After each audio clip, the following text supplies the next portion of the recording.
You may not think of trees as empire builders. And yet, in the early 17th century, a small cluster of volcanic islands in the Banda Sea, barely more than jagged fragments of coral and forest, held within them the botanical key to unimaginable wealth: the nutmeg tree, Myristica fragrans. These trees, delicate and green, with their waxy leaves and inconspicuous flowers, bore fruit with two distinct exports. The seed, known as nutmeg, and its lacy red covering, known as mace, would come to define the geopolitics of the region for more than a century. But before the Dutch blockades and British sieges, before maps redrew and forts were built, there was quiet. The Bandanese and the trees. Long before European ships arrived, the people of the Banda Islands had already developed a nuanced and intimate relationship with the nutmeg tree. They did not farm in rows or monocultures. Rather, they allowed trees to grow among clove bushes, coconut palms, and native shrubs. These were forest gardens rather than plantations, and nutmeg was but one fruit among many. The Bandanese people, mostly Muslim by the 15th century, maintained a decentralized economy based on barter, oral contracts, and kinship trade networks. Nutmeg was transported in boats called korokora, carved from single tree trunks with outriggers for balance, and traded as far west as Malacca and as far east as the Moluccas. Contrary to the later colonial narrative, the nutmeg trade was not a chaotic free-for-all. It was regulated, structured, and deeply ritualistic.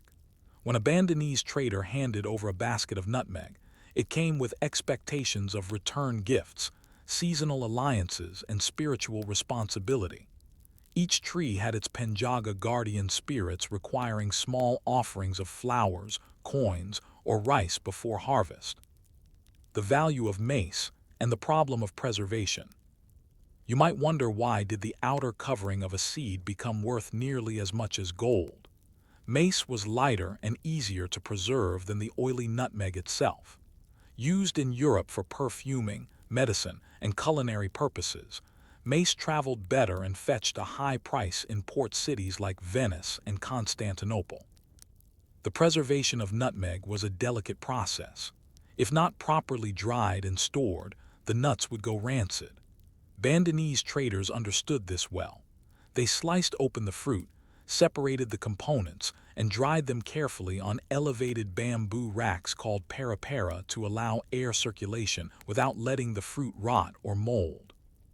The fact that a drying rack could determine the value of an entire trade shipment seems like a trivial detail, yet these were the sorts of logistics that would later define colonial micromanagement.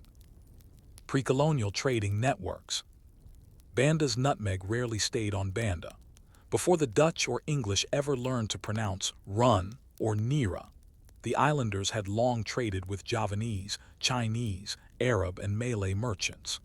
Nutmeg made its way through hundreds of hands, up through Macassar, into the larger trade systems of the Indian Ocean. It was not rare to find a bundle of nutmeg wrapped in Javanese batik cloth in a Gujarati spice market. Bandanese traders rarely left detailed written records. Much of what we know about their activities comes through indirect sources: Chinese trade reports, Javanese chronicles, and, later, Dutch interrogation logs. Still, the outline is clear. These islands, though small, were not peripheral. They were critical cogs in a system far larger than themselves. The arrival of the Portuguese. When the Portuguese arrived in the 1510s, they came with a singular obsession: monopolize the spice trade. Yet they found the Bandanese uninterested in converting to Christianity or adopting Portuguese trade structures. The Portuguese built a fort on the nearby island of Ambon instead, where cloves were more abundant and the locals more receptive. This left Banda relatively untouched, a state the Bandanese preferred. They continued to trade with Muslim and Javanese partners, and nutmeg remained a low-profile but highly valuable export. In a way, their geographical remoteness protected them. But remoteness would not shield them forever. The role of oral contracts. One of the more boring, yet culturally rich aspects of Bandanese society was the use of oral contracts in trade. A janji, a spoken promise, carried the weight of a legal document. Entire shiploads of nutmeg could be exchanged based on a single verbal agreement made in good faith and witnessed by elders. To outsiders, this seemed informal or unreliable, but to the Bandanese, it reflected a system based on mutual trust, community enforcement, and ancestral honor. Breaking a janji brought shame not just on the individual, but on their suku, the kinship group. When the Dutch would later introduce written contracts in a foreign language, enforced by unfamiliar laws and violent penalties, the friction was immediate. Forest ownership and the sacred grove. Interestingly, nutmeg trees were not universally accessible. Some groves were clan-owned and others considered sacred. Young men were forbidden from harvesting alone. Older women tended the trees, especially during the delicate flowering season, when whispers to the tree spirits were believed to ensure a bountiful crop. Children were taught which trees belonged to which family lines. The trees themselves were given nicknames: see Gattle, the itchy one, see Tua, the old one, and spoken to as if they were elders. This kind of spiritual ecology contrasts sharply with the commercial exploitation that would soon follow, but it's a reminder: nutmeg was never just a product. It was part of a living world, with rules, beliefs, and a rhythm of its own. Signs of change. By the late 1500s, change was in the wind. More Javanese traders were bringing rumors of European powers fighting over the control of ports and spice routes. Small conflicts between Muslim traders and Catholic Portuguese soldiers were trickling eastward. The Cora boats began to carry not just spices but messages, warnings. Still on the surface, daily life continued. Boats launched at sunrise. Nutmeg fruit was gathered at twilight. Children were taught how to scrape mace off the seed using curved shells, drying it just long enough to crisp without breaking. But underneath it all was a quiet apprehension. What would happen if someone came not to trade but to own? What if a fortress was built not for protection but for domination? And so the question lingers, like the scent of dried mace in a humid storeroom. What happens to a people who do not write history, when they are finally written about by others who misunderstand the trees, the words, and the whispers of a forest? When the Dutch ships finally dropped anchor in the waters of the Banda Islands in the early 17th century, they brought more than cannon and gunpowder. They brought ink, paper, and a determination to convert the whispering groves of nutmeg into a system one they could document, count, tax, and control. The Bandanese, who had for generations governed their trade through oral contracts and forest diplomacy, now found themselves staring down the iron edge of European bureaucracy. The resulting friction, slow at first, then disastrous, was not born of sudden violence, but of incompatible ideas about ownership, obligation, and time itself. The Dutch East India Company arrives. In 1602, the Dutch East India Company, Verenigde Oostindische Compagnie, or VOC, was chartered with the power to wage war, negotiate treaties, and monopolize trade on behalf of the Dutch Republic. Its investors expected profit, and its administrators believed that controlling the nutmeg trade required exclusive access to Banda. But unlike the Portuguese, who built forts and waited for trade to come to them, the VOC envisioned a closed economic loop, a spice monopoly. That meant not just building trading posts, but actively preventing anyone else from buying nutmeg, especially rival Europeans and Javanese traders. So in 1609, they returned with a fleet. They arrived not as guests, but as architects of change. Jan Pieter Soon Cohen and the push for control. One of the most significant figures in this transformation was Jan Pieter Soon Cohen, a Dutch merchant and colonial administrator whose cold pragmatism would leave a long and bloody legacy. Cohen believed that order could only be achieved through central authority and fear.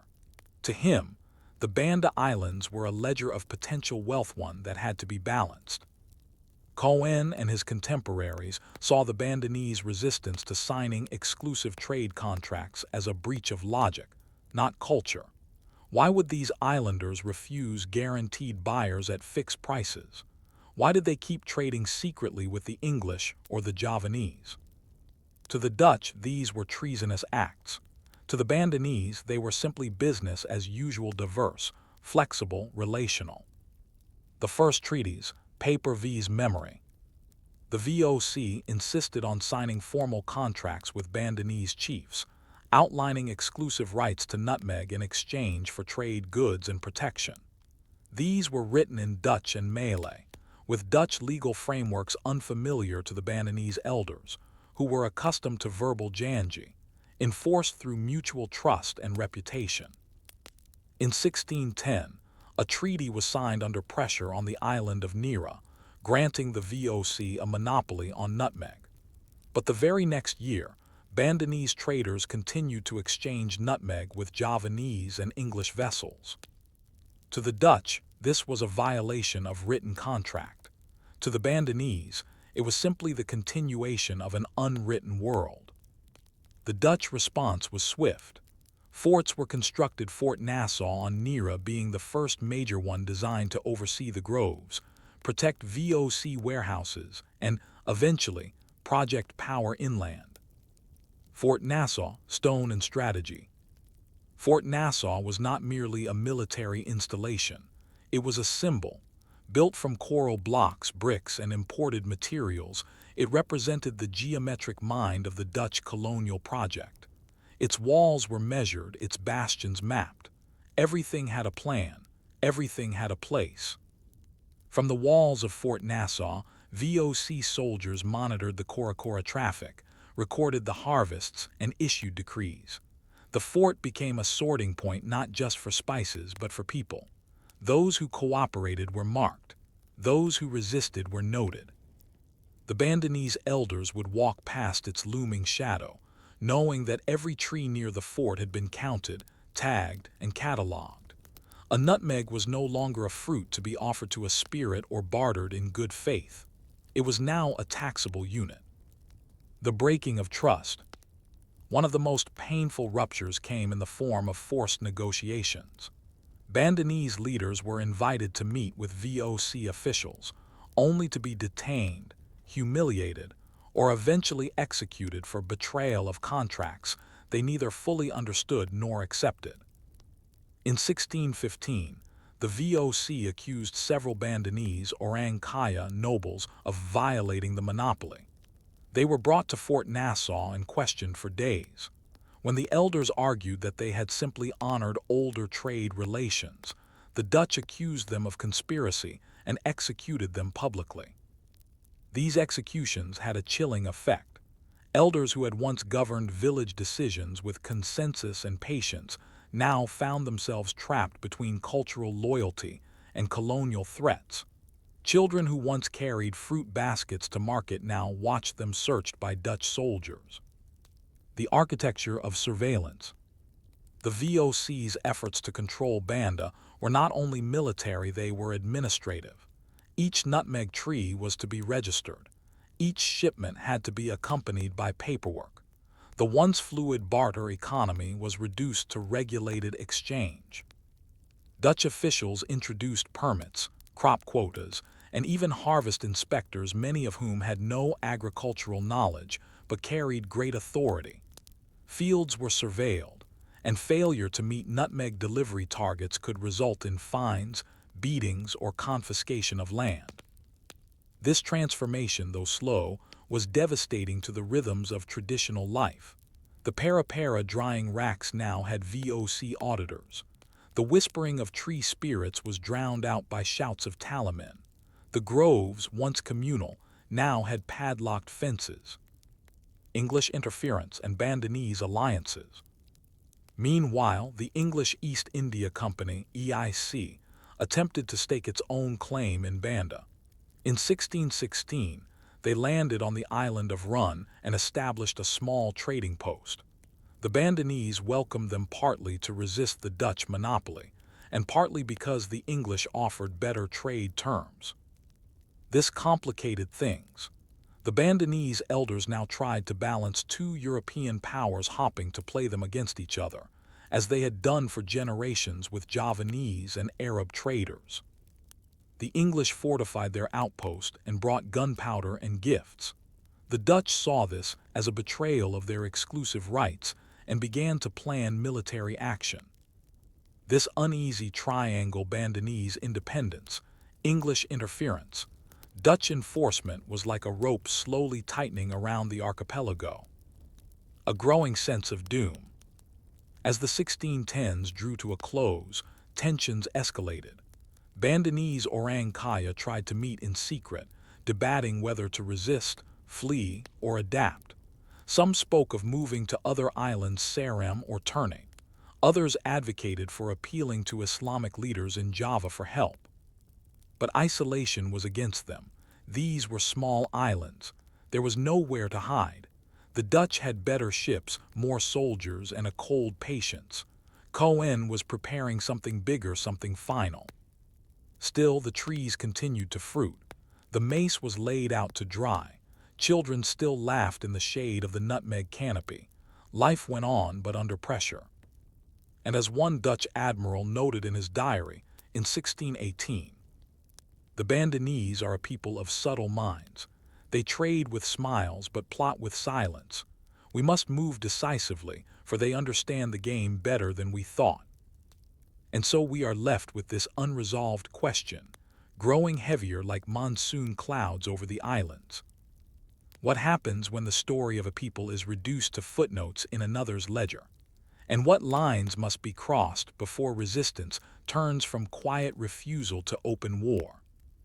By 1621, the uneasy equilibrium on the Banda Islands had reached its breaking point. For years, the Dutch had attempted to enforce a monopoly over nutmeg. Treaties were signed under pressure, broken by necessity, and enforced with blood. The Bandanese, fiercely independent, had never submitted to any one power, be it Javanese, Portuguese, or Dutch. But now, they faced a colonial machine that saw their cultural complexity not as something to respect, but as an obstacle to be cleared. What came next would mark one of the most chilling turning points in Southeast Asian history, a massacre in the name of spice. The final plan of Jan Pieter Soon Coen. Jan Pieter Soon Coen, now Governor-General of the Dutch East Indies, had grown increasingly frustrated with what he saw as Bandanese treachery. From his perspective, the Bandanese refusal to adhere to exclusive trade agreements and their covert dealings with the English were not just diplomatic slights, they were threats to Dutch economic control. Coen believed that complete subjugation was the only answer. So in 1621, he returned to the Banda Islands with a fleet, a garrison of around 1,655 soldiers, and a chilling directive: make an example of them. This was not simply a punitive expedition. It was a campaign of systematic eradication, intended to destroy the Bandanese social order and replace it with Dutch commercial infrastructure. The Nera Incident. The flashpoint occurred on Nera, the administrative center of the Banda Islands. Dutch officials summoned a group of Bandanese Orang Kaya noblemen under the pretense of negotiations. These elders had attended many such meetings over the years, some cordial, some tense, but most survivable. This time was different. The Dutch accused them of plotting against the VOC, conspiring with the English, and violating the monopoly agreements. There was no real trial. 44 leaders were summarily executed, their bodies dumped unceremoniously into the sea. This single act decapitated the traditional Bandanese leadership. The message was clear: the era of negotiation was over. The Banda Massacre. What followed was a grim and prolonged military campaign. Dutch soldiers, along with Japanese mercenaries hired by the VOC, swept through the islands. Villages were burned. Crops were seized or destroyed. Civilians, including women and children, were slaughtered or enslaved. Out of an estimated 15,000 Bandanese people, It is believed that only around 1,000 survived the campaign. Many were forcibly deported, sold into slavery in Batavia, Jakarta, or fled to neighboring islands. The massacre was not only an act of military conquest, it was an attempt at cultural erasure. Cohen wrote in his correspondence, "We cannot make business where there is disobedience. They must be made to obey, or they must not remain." It is a quote that could stand alongside any in the long, bloody history of empire. The creation of the parchment system. With the native population destroyed or displaced, the Dutch faced a logistical problem. Who would harvest the nutmeg? The solution was the parchment system. Dutch settlers were granted plots of land, called perken, on which to grow nutmeg. These plots were often located on the very groves once owned by Bandanese clans. To work the land, they brought in enslaved laborers, many from Java, Sulawesi, and other parts of the archipelago. This marked the beginning of a plantation-style economy in Banda, run on violence and enforced labor. The nutmeg tree, once tended by community ritual and forest wisdom, was now just another ledger entry in the VOC's spice accounting. The groves grew silent. The Cora boats were gone. The Para drying racks were now VOC infrastructure. A ghost archipelago. In the decades that followed, Banda became a hollowed-out shell of its former self. The islands were productive. Yes, nutmeg still grew in abundance, but they were no longer culturally alive. The original Bandanese songs, rituals, and oral histories began to fade. Some survivors carried fragments of tradition to other islands. In places like K, Ternate, and Ambon, you can still hear whispers of Bandanese heritage, old words, recipes, and tales of the massacre told in hushed tones. Occasionally, Dutch officials wrote back to Batavia complaining of hauntings, groves where trees grew gnarled and twisted, or forts where soldiers reported hearing voices at night. Whether these were real or guilt imagined doesn't matter. The Banda Islands had become, in more ways than one, a haunted place. The Treaty of Breda and the island of Run. The story takes one final, ironic turn in 1667, when the Treaty of Breda was signed between the Dutch and the English. As part of the agreement, the Dutch kept Run, the small Banda Island, where the English had once set up a post, and the English received another island in exchange. New Amsterdam. Today it's known as Manhattan. This curious trade run for Manhattan shows just how valuable the Dutch considered the nutmeg monopoly. A volcanic island in the Banda Sea was worth more, to them, than a new city in the Americas. And yet within a century, nutmeg plantations were failing. The French smuggled seedlings to Mauritius. The British planted nutmeg in Ceylon. The monopoly dissolved. But the consequences remained. Lessons in the quiet. Today you can visit the Banda Islands. They are peaceful again, though sparsely populated. The nutmeg trees still grow, their fruit split open to reveal the crimson lace of mace. Fishermen mend nets in silence. Children play near crumbling forts built from coral and blood. There are no grand museums here, no monuments to the 15,000 lost, but the landscape remembers. And maybe that's the final, most boring lesson. History lives not just in dates and declarations, but in trees, in soil, and in the names we forget to ask. The Banda Massacre is a reminder of what can happen when profit meets power, and when systems of trust are overwritten by systems of domination. So the next time you sprinkle nutmeg into your evening drink, ask yourself, what stories lie beneath the spice, and how many voices were silenced to bring it to your table? Before the rise of global commodities like coffee, tobacco, or tea, there was beetle, the reddish stain of a shared smile, the quiet clink of lime pots, and the whisper of vines across 1,000 islands. Long before trade monopolies and spice wars, the beetle quid, or siri, wove its way into daily life in the Malay Archipelago with quiet consistency. It wasn't glamorous, but it was everywhere. And in that quiet omnipresence, it shaped social rituals, gender roles, and even diplomacy across Southeast Asia. Yet today, you might barely hear it mentioned. This is the story of a vine and its companions chewed in palaces, in rice fields, and on canoes, and the slow erosion of a practice once central to community life. What is betel? To understand betel, we must first clarify a common misconception. Betel is not a single plant. Rather, it is a combination of ingredients assembled into what is known as a quid or series. The basic components include betel leaf, piper betel, a glossy, heart-shaped leaf that acts as the wrapper. Areca nut, Areca catechu, often misleadingly called betel nut. This is the seed of the areca palm.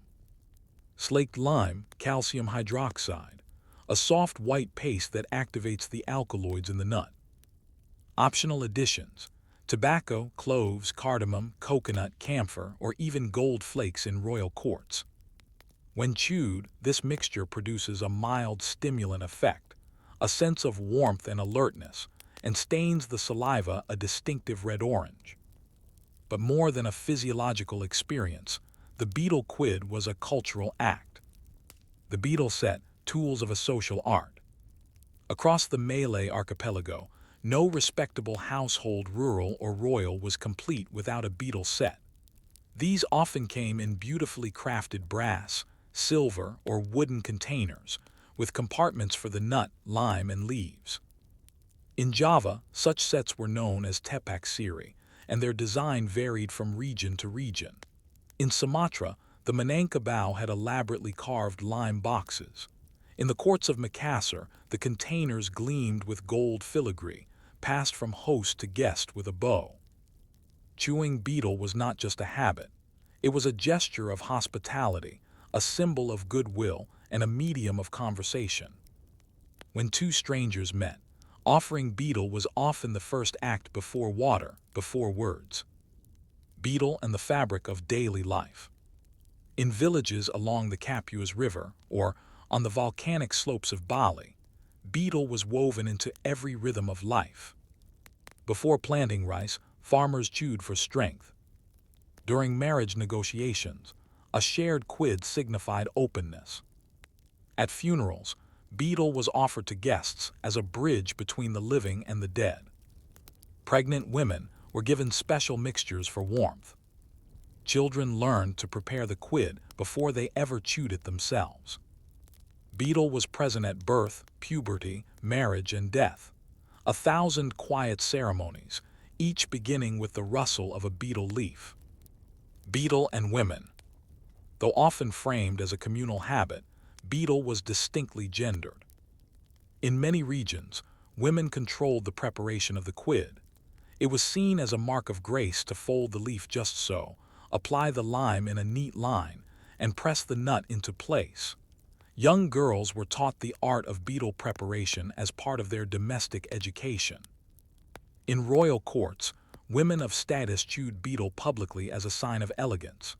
In ordinary households, wives chewed beside their husbands, spitting into spittoons made from coconut shells or bamboo. Preparation also carried coded messages. A girl offering a perfectly made quid to a suitor could signal interest. A poorly made one could convey rejection.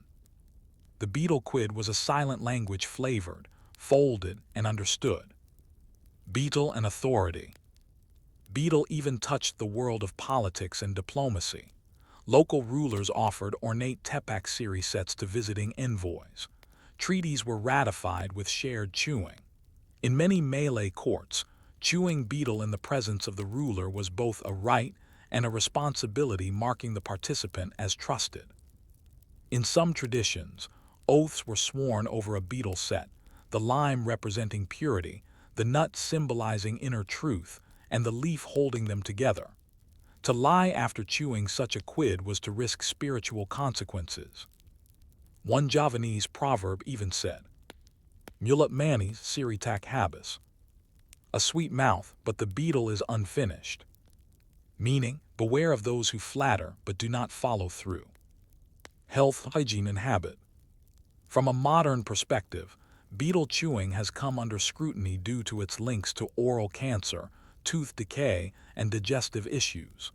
But historically, it was believed to have medicinal properties, strengthening teeth and gums, warming the body in damp weather, preventing bad breath and stomach worms, acting as an appetite suppressant. European travelers in the 16th and 17th centuries often recorded, with some confusion, how reddened mouths and constant chewing were ubiquitous among Malayo peoples. Some found it grotesque, others remarked on the elegance with which the chewing was performed, especially among women. The spread across the archipelago. From Aceh to Timor, the practice of chewing betel spread along maritime trade routes. In remote islands, sailors arrived with bundles of areca nuts wrapped in palm fronds.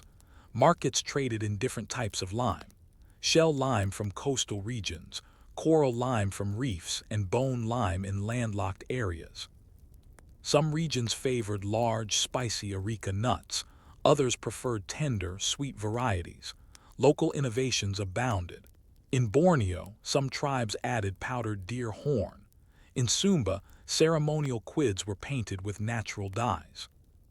There were even taboos: certain leaves forbidden during mourning periods, or specific lime pots that could only be opened during full moons. Wherever you went in the archipelago, betel adapted. It belonged to everyone, yet was always local. The slow erosion. By the late 19th century, the influence of European medicine, Western hygiene standards, and colonial preference for other stimulants, tea, coffee, tobacco, began to challenge betel's dominance. Colonial health officials launched campaigns against betel chewing, citing its link to disease. Some schools banned it. Certain railways and administrative buildings posted signs forbidding spitting red saliva on walls or floors. Even so, the habit endured.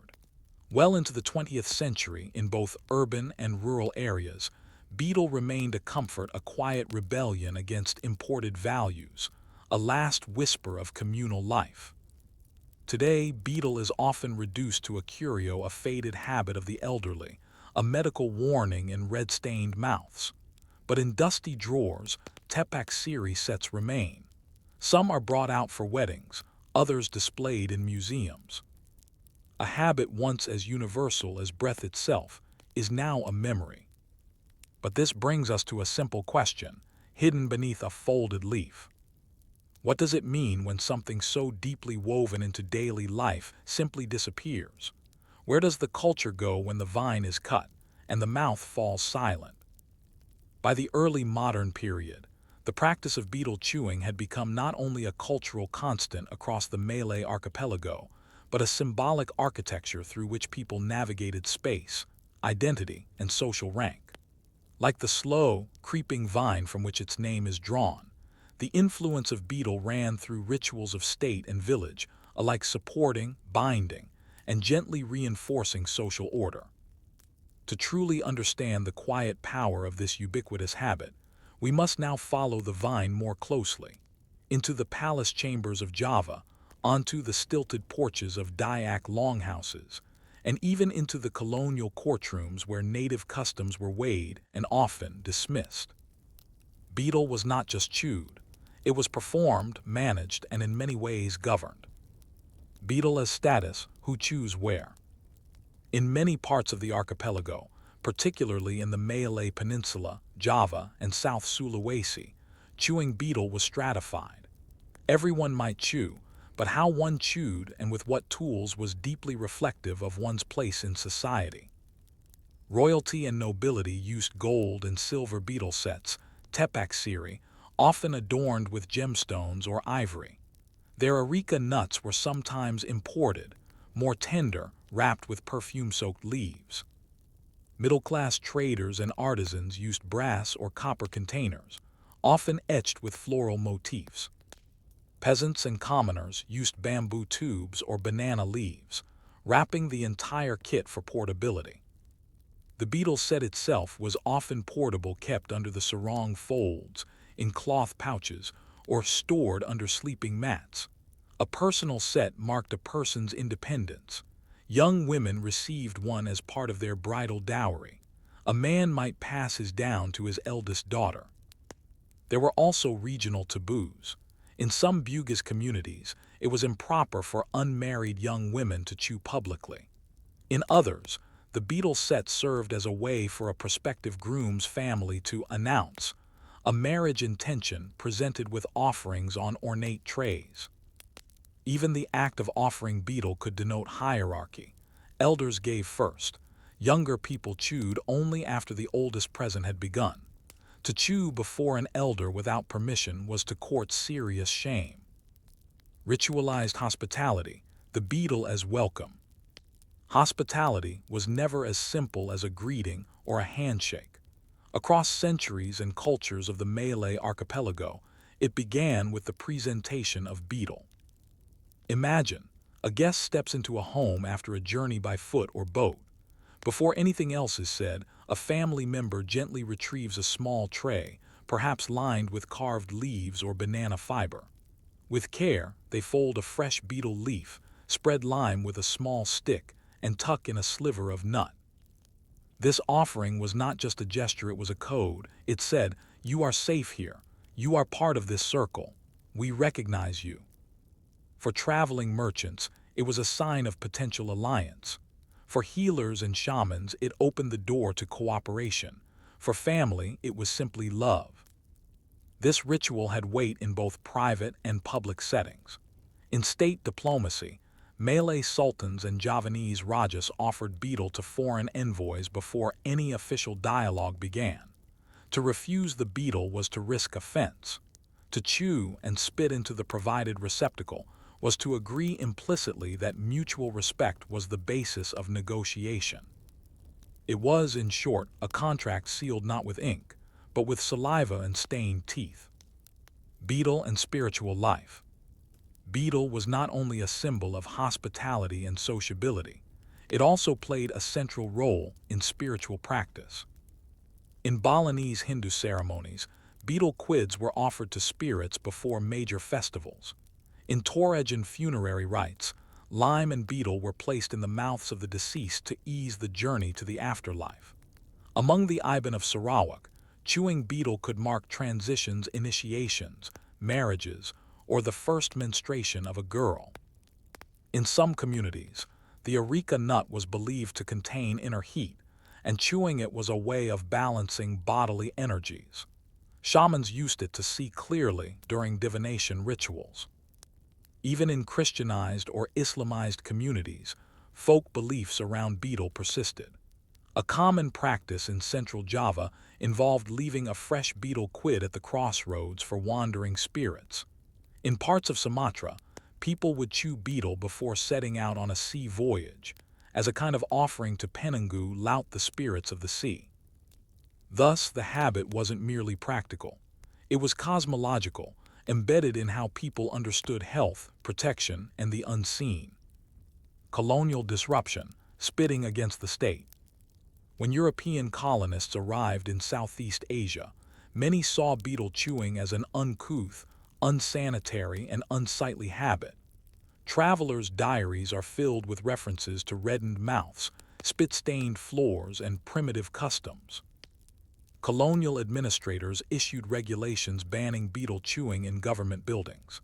In some Dutch cities like Batavia, fines were imposed for spitting on tram floors or public walkways. British authorities in Malaya launched hygiene campaigns, discouraging the habit and encouraging the adoption of tea, coffee, and British-style hygiene rituals. These efforts were about more than cleanliness. They reflected a wider colonial mission to reshape indigenous identity to replace slow, communal rituals with efficient, individual consumption. To replace the warm chew of betel with the quick flick of a cigarette or a cup of imported tea. In schools, betel chewing was discouraged, even punished. Children were taught that it was backward, a marker of village life, incompatible with modern education. Over generations, the practice began to fade from urban areas. Still, betel survived in the rural, the familial, and the sacred a quiet resistance to the colonial clock and its insistence on haste. A woman's domain lost. For women especially, the decline of beetle chewing represented more than the loss of a habit. It marked the erasure of a domain. For centuries, preparing betel was an act of grace, wisdom, and subtle communication. Girls were judged by how neatly they could fold the leaf, how precisely they could cut the nut, how gently they applied the lime. An aunt might teach a niece the meanings of different ingredients. A grandmother might hum lullabies while preparing a day's supply. With the modern rejection of the habit, these domestic rituals vanished. Brass betel sets were stored away or sold. The quiet conversations once held during betel preparation were replaced by silence or television. In some ways, the loss of the betel quid reflects a broader displacement of feminine knowledge in the face of imported systems that had no place for the vine, its tools, or its many uses. The intimacy of chewing. There is something viscerally intimate about chewing betel. It softens the mouth, sharpens the tongue, and warms the breath. It stains the lips, leaving visible evidence of a shared habit. Lovers shared quids. Families passed a single set from person to person. Elders chewed slowly during storytelling, their speech colored by the rhythmic click of nut against molar. Even today, in some fatting corners of the archipelago, you might find an old man sitting cross-legged on his porch, betel pouch in hand, spitting into a rusted can. And if you were to sit beside him and accept the quid he offers, you'd be accepting not just hospitality, but an entire architecture of belonging. Yet with all this, a question grows louder as the vine retreats from daily life. When a custom disappears not in fire or conquest, but in silence, how do we remember what it once held together? By the mid-20th century, the presence of betel chewing, once an inescapable thread of daily life in the Malay Archipelago, had begun to fade into the background. No great decree ended the practice. No single government banned it outright. Instead, the loss was subtle, cumulative, a quiet unraveling of a shared, chewed world. And yet, remnants remain. In old trays tucked away in family cupboards, in the red-stained lips of elders sitting on bamboo mats, in the forgotten folds of village rituals. To understand how we arrived here, we must follow the last threads of the vine through resistance, decline, and occasional revival. This final section traces how a once universal practice slipped from ubiquity into obscurity, and what is remembered, if anything, in the red dust it left behind. The post-colonial shift, modernization, and embarrassment. Following independence across the region, Indonesia in 1945, Malaysia in 1957, and others in due course, newly formed governments prioritized development, education, and international image. In this new era of airports, concrete, and bureaucracies, betel chewing was increasingly regarded as backward. Where colonial hygiene campaigns had once failed, internalized modernity succeeded. Urban elites, many educated abroad, began to frame betel chewing as a symbol of the rural poor, an unsightly habit incompatible with office life and civic pride. The siri set, once displayed in honor, was now stored in closets or quietly discarded. Children were discouraged from learning to prepare quids. Teachers advised students to brush away red-stained teeth, and public spittoons disappeared. In places like Jakarta, Kuala Lumpur, and Manila, betel chewing became something whispered about, associated with the village, the past, and sometimes even uncleanliness. A practice that had once defined hospitality, spirituality, and elegance was now treated with mild embarrassment. Health warnings and legal measures. By the 1970s and 80s, global health bodies began issuing formal warnings about betel use. Medical studies linked areca nut chewing to a rise in oral cancers, gum disease, and digestive issues, especially when combined with tobacco. Governments responded in various ways. Singapore banned spitting in public and enforced heavy fines. betel was quietly swept under these same regulations.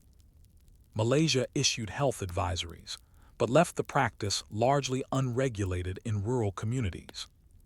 Indonesia saw more regional variation. Some provinces discouraged it in schools and hospitals, while others left it untouched. Ironically, tobacco and cigarettes, which carried their own risks, were often more socially accepted than the ancestral quid. Advertising, convenience, and modern packaging helped the cigarette displace the leaf. Where betel had required ritual, time, and community, cigarettes offered quick, solitary relief. The lingering spaces. Despite the pressure, betel never fully disappeared. In remote and rural areas, the vine held on. In Papua, highland communities continued chewing as part of social custom. Among the Minangkabau in West Sumatra, betel retained a role in marriage rituals and ancestral ceremonies. In northern Luzon and parts of Mindanao in the Philippines, indigenous groups still maintain the habit, though often with different local twists. Even in urban settings, some elders refuse to let go. In Makassar, it's not uncommon to see a grandmother sitting by the door, methodically assembling her betel for the day. In rural Bali, old men carry packets wrapped in banana leaves to the fields. But these are now private acts, not public rituals. The communal sharing has narrowed into solitary habit. Cultural revivals, betel in the museum. In recent decades, a small but growing interest in heritage preservation has brought the betel set back into conversation, albeit often as artifact rather than practice. Museums across Southeast Asia proudly display tepek siri sets behind glass. Folklore festivals reenact old marriage ceremonies, with the betel tray presented as part of a traditional tableau.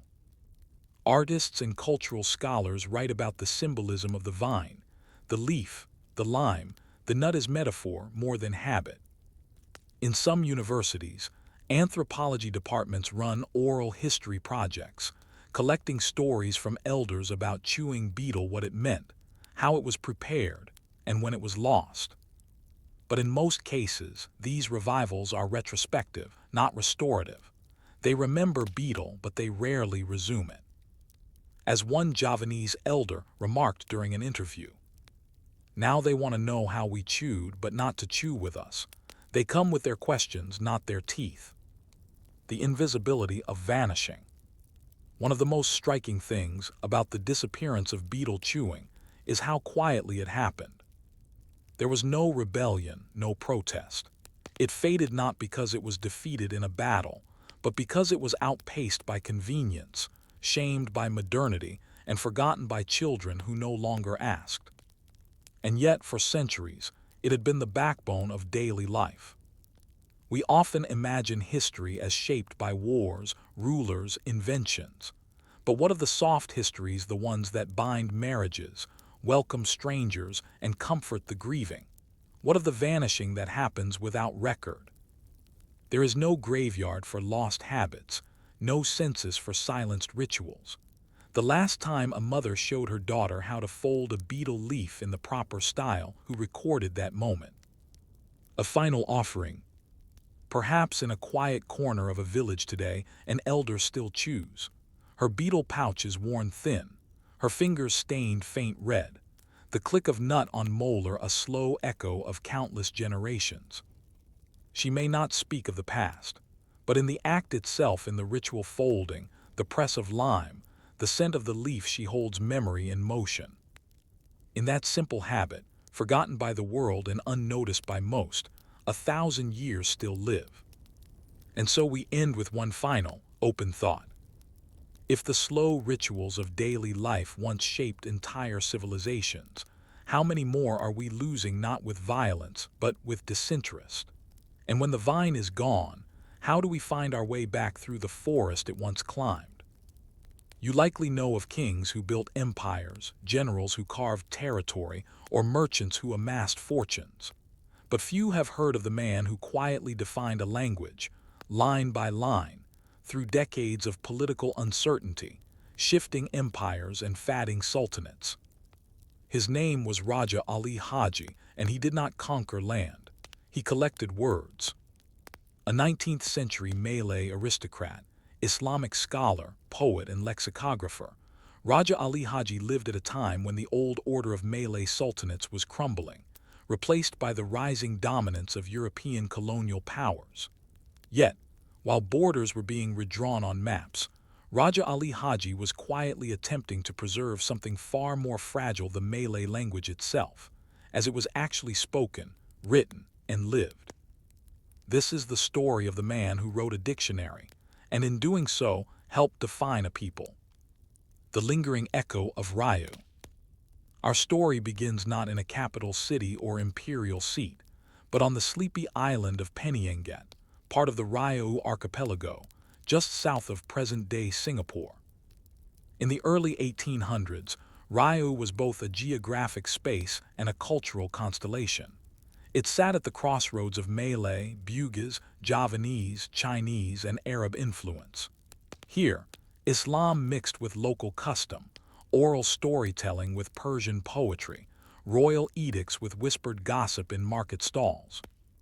Ryu had been the intellectual heart of the Malay world, even as the power of the old Johor Ryu Sultanate waned under colonial pressure. And it was here, in this gentle and fatting courtly atmosphere, that Raja Ali Haji was born sometime between 1808 and 1817. His father, Raja Haji Ahmed, was a scholar and royal advisor. His grandfather, Raja Haji Fisabilillah, had been a famed Bugis Malay admiral who died fighting the Dutch in 1784. Yet young Ali Haji took a different path. While others spoke of war and treaties, he turned to letters and rhyme. Education in the shadow of empire. From a young age, Raja Ali Haji was immersed in Islamic scholarship, Malay court literature, and Arabic poetry. He studied with local ulama and spent years in Mecca, deepening his knowledge of Arabic, theology, and Islamic jurisprudence. But what set him apart was not only his piety or learning, but his love of language, particularly the rich, flexible, and nuanced Malay tongue, which he saw as being at risk of dilution and decay. At the time, Malay existed in many forms. Court Malay, formal, poetic, heavy with metaphor and Arabic influence. Market Malay, a trade language, pragmatic and filled with loanwords. Regional dialects from Minangkabau to Javanese-inflected variants. European missionaries and administrators had also begun producing their own grammars and dictionaries, some well-meaning, others riddled with error or contempt. Raja Ali Haji recognized a problem. If Malays themselves did not write their own grammar, their own dictionary, someone else would, and that someone might not understand the depth of the language they were documenting. So he set about a project that few others would have thought glamorous or even necessary, standardizing Malay from the inside. The quiet power of the written word. For Raja Ali Haji, writing was not merely a clerical act, it was resistance, a form of cultural preservation and identity-making in the face of colonial redefinition. He authored a wide range of texts. Tufat al-Nafis, The Precious Gift, a historical chronicle written in verse, blending political history with moral lessons. Gurindam Dua Bellas, The 12 Aphorisms, a collection of poetic wisdom offering guidance on ethics, society, and governance. Sier Abdul Muluk, a narrative poem or sier, focused on the role of women in war and leadership. And most significantly, the Kitab Penjatahuan Bahasa, a Malay language dictionary that captured everyday usage, idioms, and correct spelling. He did this work largely without fanfare, with limited resources, in a court that was already under the watchful gaze of the Dutch and British. There were no universities funding his research, no publishing houses marketing his books, no awards awaiting his effort. Only the conviction that a language not preserved would be a people forgotten. Building a dictionary in a disappearing world. The Kitab Penjatahuan Bahasa, begun around 1858, was not the first Malay dictionary, but it was the first significant one compiled by a native Malay scholar for native speakers, rather than by foreigners for trade or missionary purposes. Its structure was straightforward, an alphabetical list of Malay words with definitions, example usages, and notes on pronunciation or grammar. But its significance was enormous. Raja Ali Haji sought to preserve authentic usage rather than idealized forms, record both literary and spoken expressions, include loanwords from Arabic, Persian, and Sanskrit without shame, while also noting when a word was truly Malay, address inconsistencies in spelling and grammar, laying the foundation for what would one day become Bahasa Indonesia and Bahasa Malaysia. He worked slowly, methodically. Letters sent to him were carefully recorded. Words overheard in conversation were noted in margins. He consulted with fellow scholars, compared Arabic roots, and read older Malay manuscripts to confirm etymologies. The result was a dictionary that reflected living language, not just court idealism. The ironies of preservation. While Raja Ali Haji labored to preserve Malay, his world was shrinking. The Riau court lost power under Dutch pressure. European schools and printing presses introduced new linguistic models. Missionary grammarians promoted Romanized spellings. Trade languages took precedence over poetic ones. Even as he compiled the Kitab Penjatahuan Bahasa, Raja Ali Haji was aware that his efforts might be ignored or lost. He often wrote about the fragility of words, about how generations forget the wisdom of their elders when books gather dust. Still, he worked. He believed that the Malay language, rich in metaphor, layered with cultural memory, was not just a tool of communication, but a vessel of civilization. And if civilization were to survive, someone had to write it down. So the section ends here, in a quiet room on Penyenget Island, where a scholar leans over a manuscript, his ink slowly drying, as the call of the azan echoes from a crumbling mosque. What happens to a language when no one defines it from within? And can a single dictionary hold a people together when the world around them begins to forget the meaning of their words? If the Kitab Penjatahuan Bahasa was Raja Ali Haji's way of anchoring Malay vocabulary, then his next project, the creation of a standardized Malay grammar, was his attempt to give the language structure, spine, and dignity. For Raja Ali Haji, the words themselves were not enough. Without syntax, rules, and consistency, he believed Malay would remain vulnerable, open to distortion by colonial grammarians, reduced to pidgin in the marketplace, or rewritten through the lens of European power. It was not enough to collect what was said. One also had to understand how it was said and why.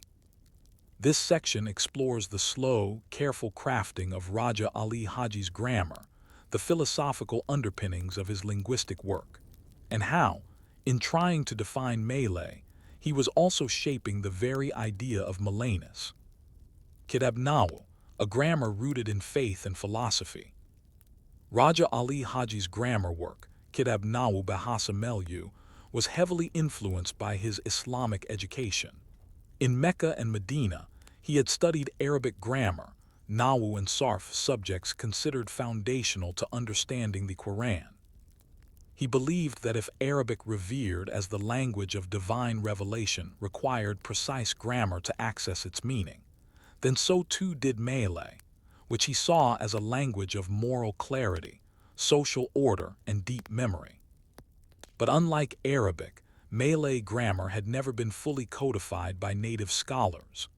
European grammarians had made attempts, some well-meaning, others clumsy, but their approaches were often prescriptive, imposing Latin or Dutch structures onto a language that had its own internal logic. Raja Ali Haji approached the task differently. He believed that Malay could be understood on its own terms, not as a corrupted Arabic, nor as an undeveloped tongue, but as a coherent system that reflected its own cultural priorities. Malay as an ethical language. A central feature of Raja Ali Haji's thinking was the idea that language and ethics were inseparable. In his writings, especially Gurindam Duabella's, he emphasized that to speak well was to act well. Grammar was not just about sentence structure, but about moral structure. For example, clear pronoun usage reflected proper respect for social hierarchy and kinship. Correct verb forms conveyed modesty or authority, depending on one's role. Polished metaphors were considered signs of wisdom and education. Raja Ali Haji argued that Malay grammar was not just a technical exercise. It was a way of training the soul, encouraging humility, patience, and reflection through precise speech. In this, he echoed an ancient idea that the way we speak shapes the way we live. Syntax in the service of sovereignty. In Raja Ali Haji's time, the Malay world was fracturing. The old Johor Riolinga Sultanate was losing ground to Dutch interference. The Bugis aristocracy, once dominant, was being sidelined or co-opted. Colonial maps redrew boundaries without consulting those who lived within them. Against this backdrop, grammar became, paradoxically, a political act. By codifying Malay, Raja Ali Haji was preserving something no empire could easily erase: the way his people spoke, thought, and told stories. He saw Malay as a civilizational language capable of transmitting law, poetry, theology, and statecraft. By giving it a consistent form, he was asserting that Malays were not a collection of tribes or vassals, but a literary people, with traditions as worthy of preservation as Arabic, Persian, or Chinese. The challenge of regional variation. Of course, one cannot standardize a language without making choices, and choices always come at a cost. Malay, even then, existed in many forms. The courtly Malay of Rio, rich with Arabic and Persian influences. The more direct dialects of the Minangkabau and Acehnese. The trade pidgin of coastal ports, mixed with Chinese, Tamil, and Portuguese. The growing administrative Malay used by Dutch and British colonial offices. Raja Ali Haji chose to base his grammar on the Raya Ulinga court dialect, a refined, poetic form that he believed represented Malay at its highest intellectual and moral form. This decision lent clarity and authority to his grammar, but it also meant that many local variations were excluded or relegated to secondary status. Later reformers would challenge this, but for Raja Ali Haji, it was a necessary step, one that would allow future generations to build a national language on a firm foundation. The grammar itself, simple, elegant, indigenous. Raja Ali Haji's grammar, though not as widely read today, was remarkably sophisticated for its time. He categorized parts of speech, noun, verb, particle, conjunction, subject-predicate structures, affixes, me, bur, tur, di, and their meanings. Reduplication rule, a unique feature of Malay used for pluralization and emphasis. Honorific usage, especially in royal and religious contexts.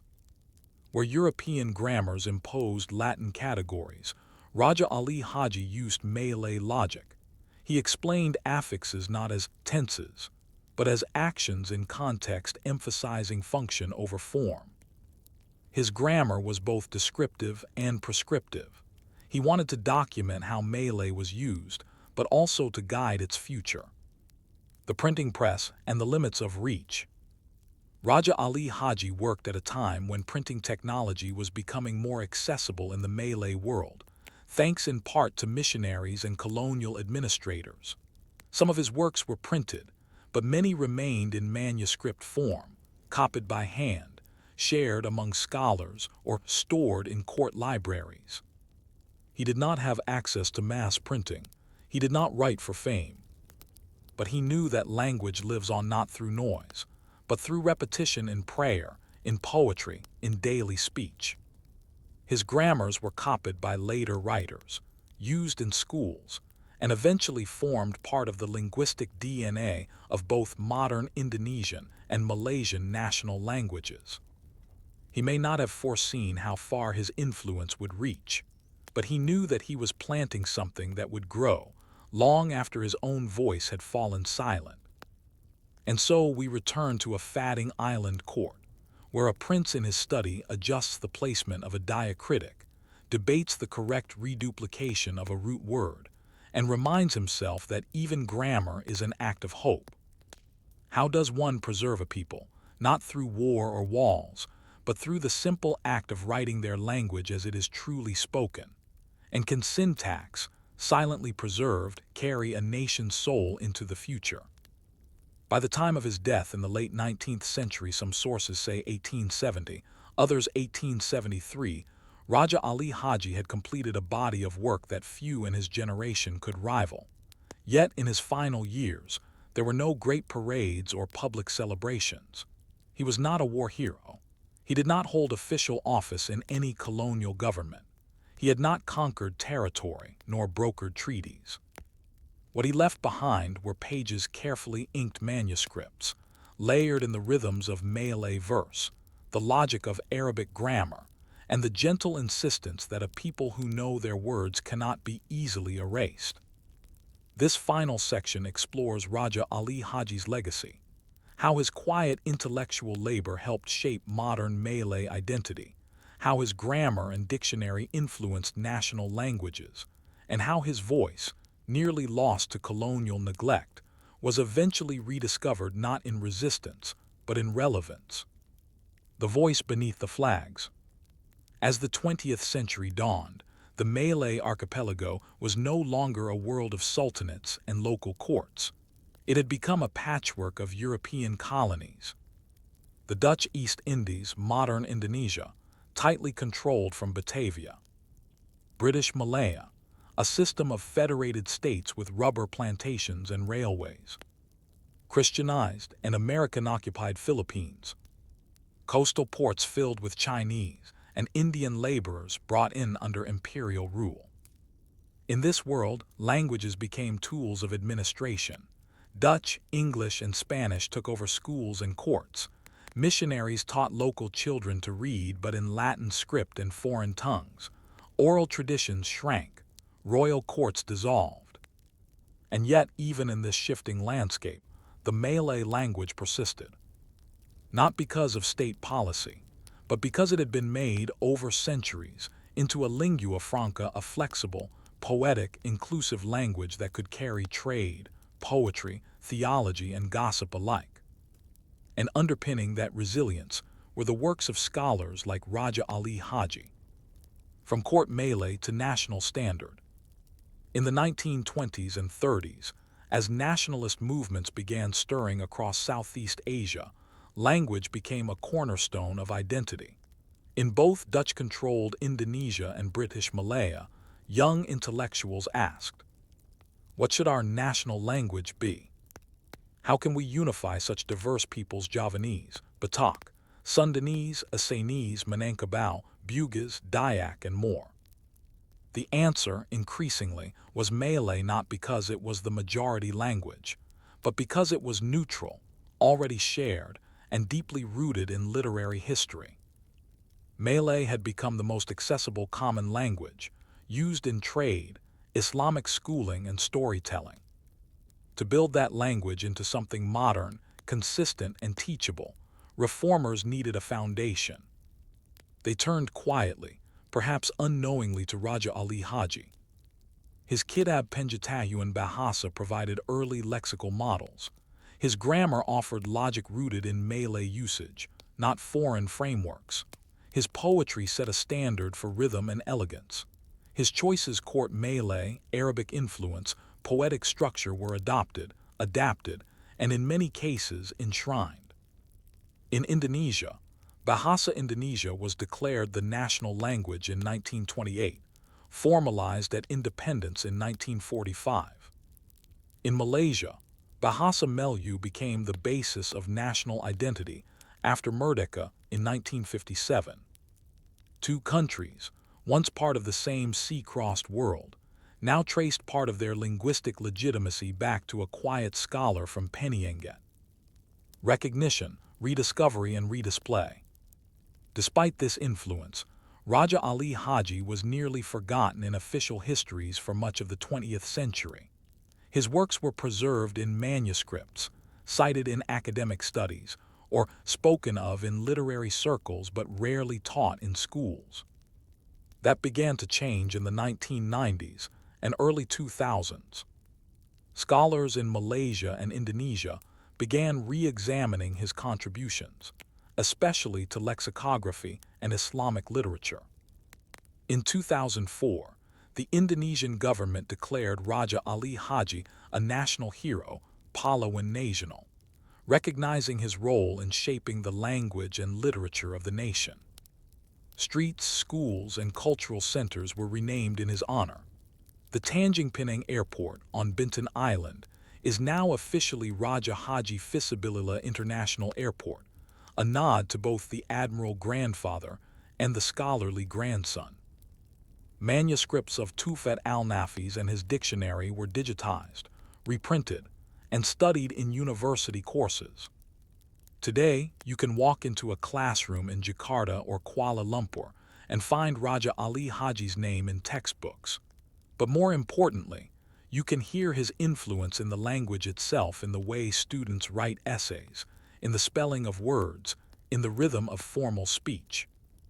The legacy of a lexicographer. When we think of national heroes, we often imagine battles and borders. But Raja Ali Haji's legacy is subtler, deeper. It is infrastructure of the mind. He taught that language is not just a vehicle, it is a homeland. That the people of the archipelago could exist under many rulers, sail under different flags, but still be Malay, because their language carried a memory no canon could erase. He also taught that writing, especially the boring kind like grammar and dictionaries, is a form of resistance. Not loud, not flashy, but persistent. Through his quiet labor, Raja Ali Haji made it harder for colonial powers to define Malay as primitive. He showed that the language had structure, beauty, and history qualities that could not be dismissed. A final page not yet closed. Somewhere on Penyenget Island, a mosque still stands, built during Raja Ali Haji's time. The sea laps quietly at the shore. The manuscripts he once wrote by hand have been scanned and shelved. His words now live in the phones and papers of millions. But perhaps the real measure of his success is not in the pages he left behind, but in the fact that no one needs to know his name to speak his legacy. Every time a student in Sumatra writes a well-formed sentence, every time a grandmother in Johor tells a story in poetic Malay, every time a poet in Jakarta rhymes with subtle metaphor, they are walking a path he helped pave, though few remember the man behind it. And so we end with a quiet reflection.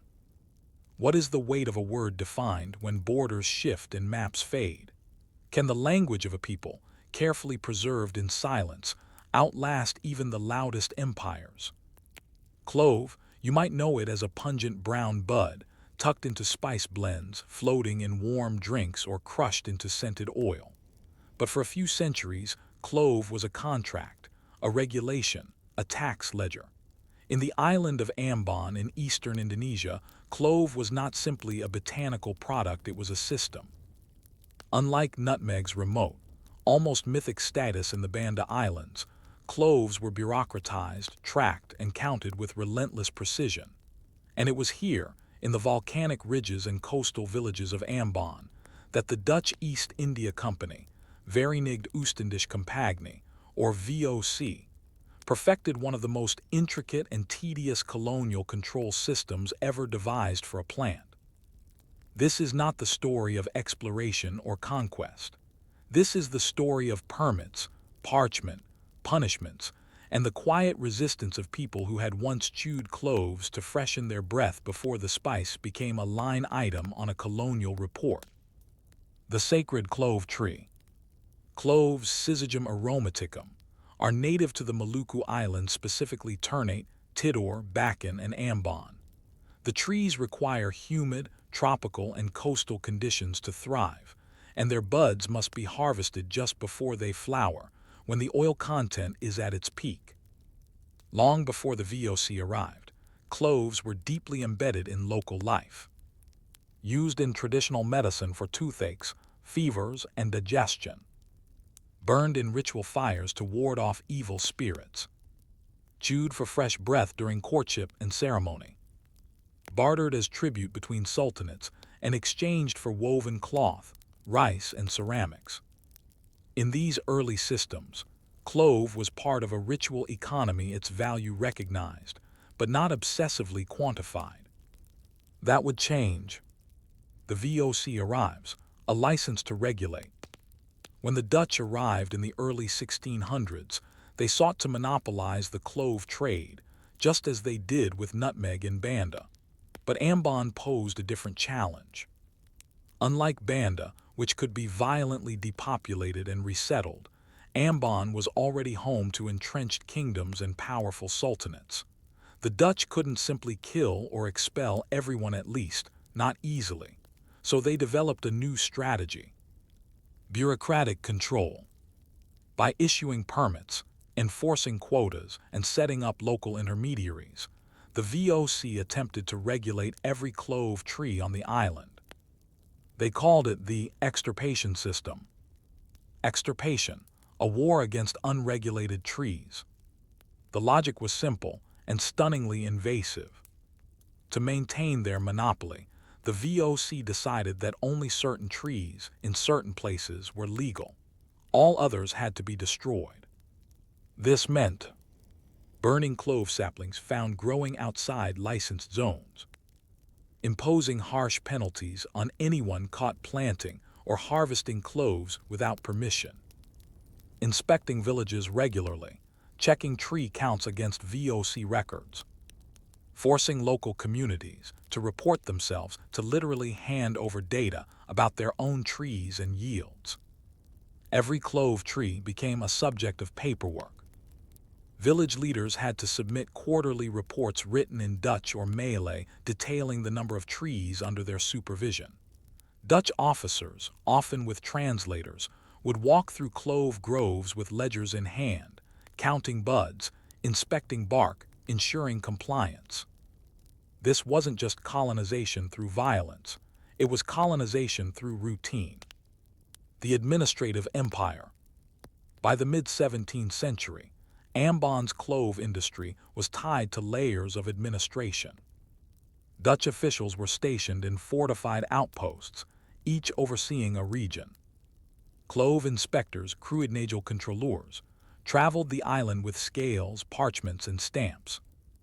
Local chiefs were made into agents of the VOC, given minor powers in exchange for enforcing quotas. Every harvest was weighed, taxed, and sealed with wax before being transported to VOC warehouses.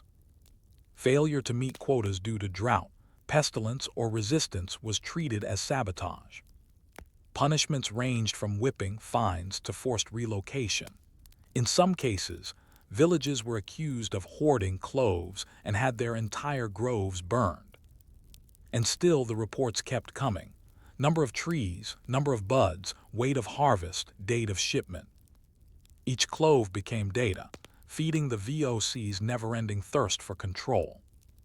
Local resistance and quiet rebellion.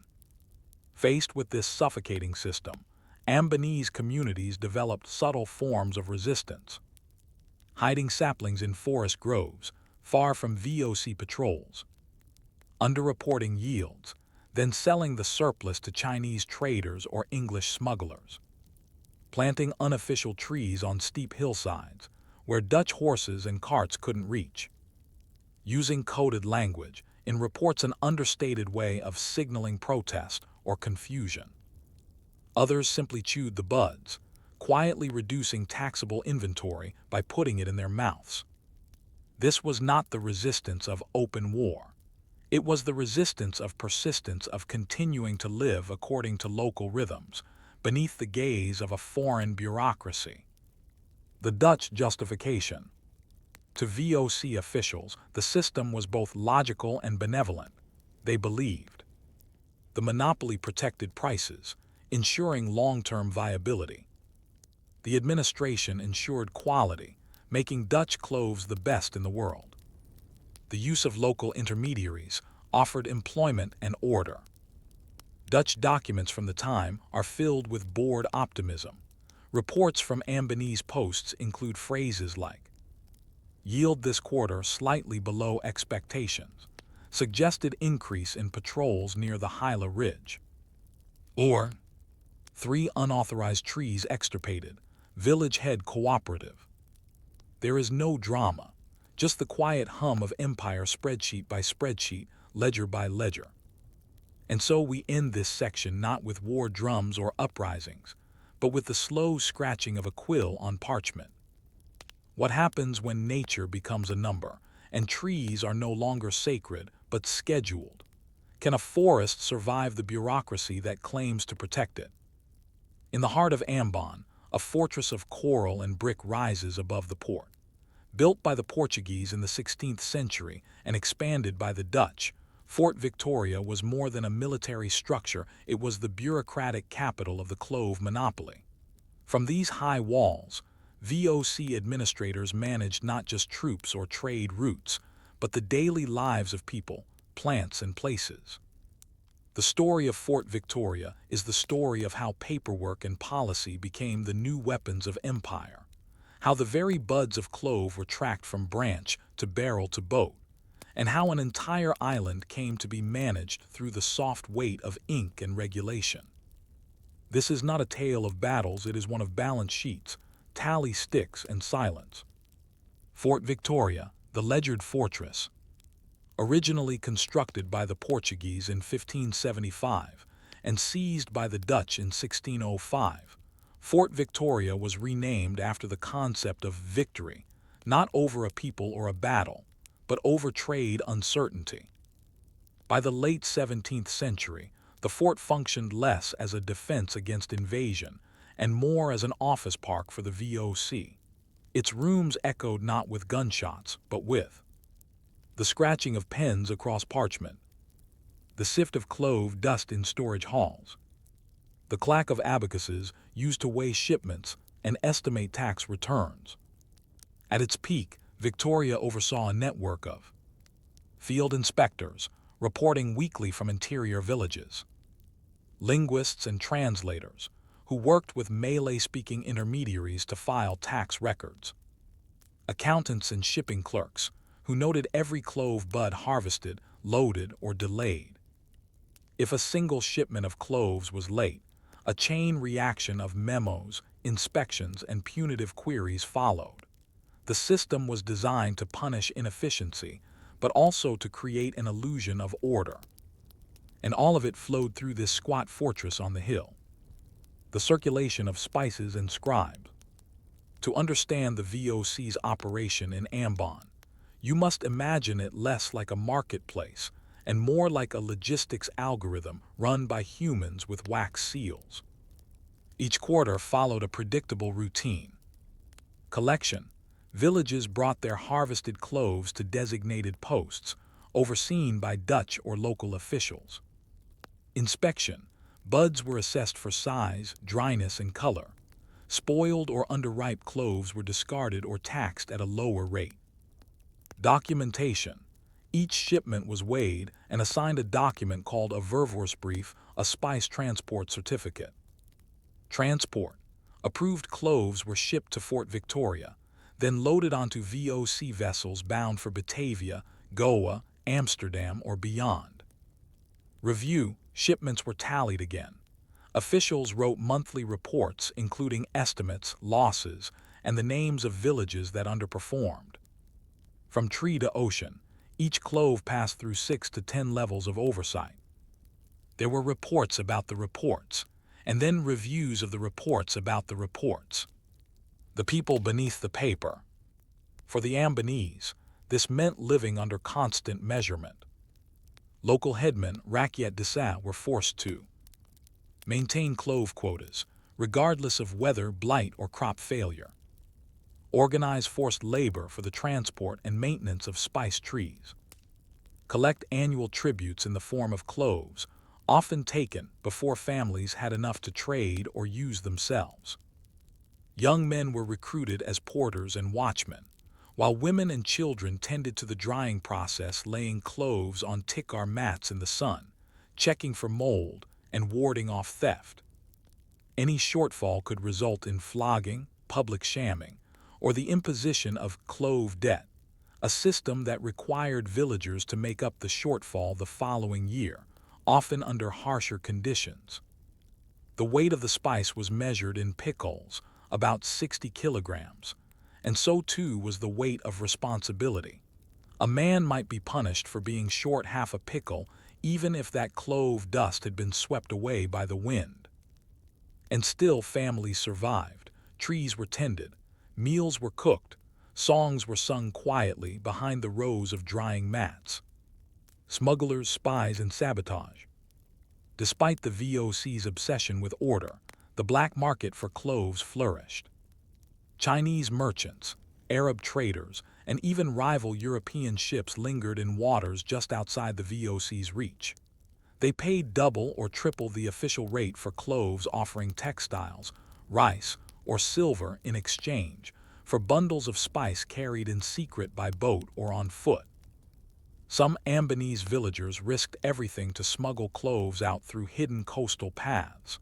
Others planted illegal groves deep inland, disguised beneath other trees. The VOC responded with informants, spy networks, and surprise inspections. Villages were occasionally burned, not for open rebellion but for administrative irregularities. These were not wild acts of defiance. They were mundane, calculated risks in a world where even leaves had ledgers. Resistance in the form of memory. Even as the VOC stamped out unregistered trees and unsealed every bale of clove, they could not erase how people remembered the spice. In songs, cloves were still praised as the breath of morning, the child of the mountain, the bride's smile. These were not commercial descriptors. They were emotional metaphors rooted in a time before paperwork. In oral histories and family rituals, cloves retained their symbolic meaning. Chewed during weddings, burned during mourning, used in offerings to spirits of the forest. The VOC counted cloves, but the Ambonese sang them. The inevitability of collapse. By the 18th century, the VOC system in Ambon was already overstretched. Corruption bloomed within the bureaucracy. Inspectors took bribes. Reports were falsified. Global demand for cloves fluctuated, making the monopoly harder to sustain. Other colonial powers began planting cloves elsewhere, breaking the illusion of Ambon's exclusivity. Eventually, the VOC would go bankrupt in 1799, and the Dutch crown would assume direct control of the colony. But by then, the bureaucracy had already reshaped Ambonese life. Clove trees were no longer just flora, they were infrastructure. And so this section ends not with a ship sailing off, but with a clerk filing his final report, his ink fatting, his numbers precise. When a tree is counted more than it is cared for, what becomes of the people who live beneath its shade? Can the rhythm of nature ever breathe again after being boxed into quarterly returns? By the dawn of the 19th century, the once mighty VOC monopoly on cloves had crumbled. The Dutch East India Company, so proud of its fortress in Ambon, so meticulous in its inspections and ledgers, was gone, dissolved in 1799 under a mountain of debt, inefficiency, and irrelevance. Its once-iron grip on Ambon's clove groves had loosened, replaced not by local freedom, but by a new colonial administrator, the Dutch crown. And yet, in the hills and valleys of Ambon, the legacy of clove regulation lived on, etched into the memory of families, villages, and the very layout of the land. This final section traces the aftermath. What happened when the system collapsed, how the clove regained a different kind of place in local life, and how bureaucracy, though brittle leaves, marks far deeper than its paperwork. a transition without liberation. When the Dutch crown took over Ambon, many islanders expected relief and end to quotas, to inspectors, to punishment for planting too many trees. Instead, what followed was more of the same, albeit under new branding. Clove harvests were still tracked. Local chiefs were still pressured to meet targets. Revenue from the spice trade was now channeled into colonial public works, not private VOC profits. Though the administrative violence softened, the economic pressure did not. In fact, the collapse of the VOC had drained local stability even further. Where once smugglers and minor traders operated under the radar, now Dutch officials sought to stamp out every unlicensed trader in the name of reform. The era of militarized spice bureaucracy had evolved into an era of colonial civil service, more reports, fewer floggings, same results. Ambon's forgotten forts. By the mid-1800s, the coastal forts once alive with activity were ghosts of their former selves. Fort Victoria, still standing, became more symbolic than strategic. Outposts along the hills fell into ruin, overtaken by vines and moss. Records were archived, then misplaced or lost. Yet even in abandonment, these forts had already altered the shape of village life. Roads had been carved through clove-rich areas. Villages had been relocated closer to administrative hubs. Local leadership had been restructured to mirror Dutch command hierarchies. The Dutch had not just regulated cloves, they had redrawn society around them. The clove in memory and practice. And yet, despite all the systems and seals, the clove persisted. After the fall of the monopoly, families quietly reclaimed the clove tree. They replanted on their own terms, sometimes openly, sometimes in defiance of still existing regulations. Clove returned to ritual and medicine, to daily use, to barter. But something had changed. The relationship was no longer just sacred, it was also suspicious. Generations who had grown up under VOC rule now viewed the tree with ambivalence. It had brought wealth, yes, but also surveillance, punishment, bureaucracy. And yet they kept planting, because clove was still life, a tree that healed, that flavored food, that could still fetch a price in distant markets. Even today, some Ambonese elders refer to the clove tree with terms of both respect and wariness. One oral tradition speaks of the clove as the tree that speaks two languages, a symbol of both blessing and betrayal. Clove as national commodity. In the 20th century, with the rise of Indonesian nationalism, the clove would take on new meanings. No longer a symbol of Dutch bureaucracy, it became a point of economic pride, a crop with national strategic value, used in kretek clove cigarettes, which remain a defining feature of Indonesian consumer culture. A rallying point for rural cooperatives, reclaiming local control over the tree and its profits. And yet, echoes of VOC management remained. Government-issued licenses, quotas, pricing controls. Even as cloves became a modern product, the shadows of ledgers past still shaped the field. The legacy of overmanagement. Perhaps the most lasting impact of the clove bureaucracy in Ambon is not economic, but psychological and cultural. The VOC did not just count trees. It trained communities to think of themselves as data, to internalize the presence of the state, to see each crop not as a gift from the land, but as a number on a form.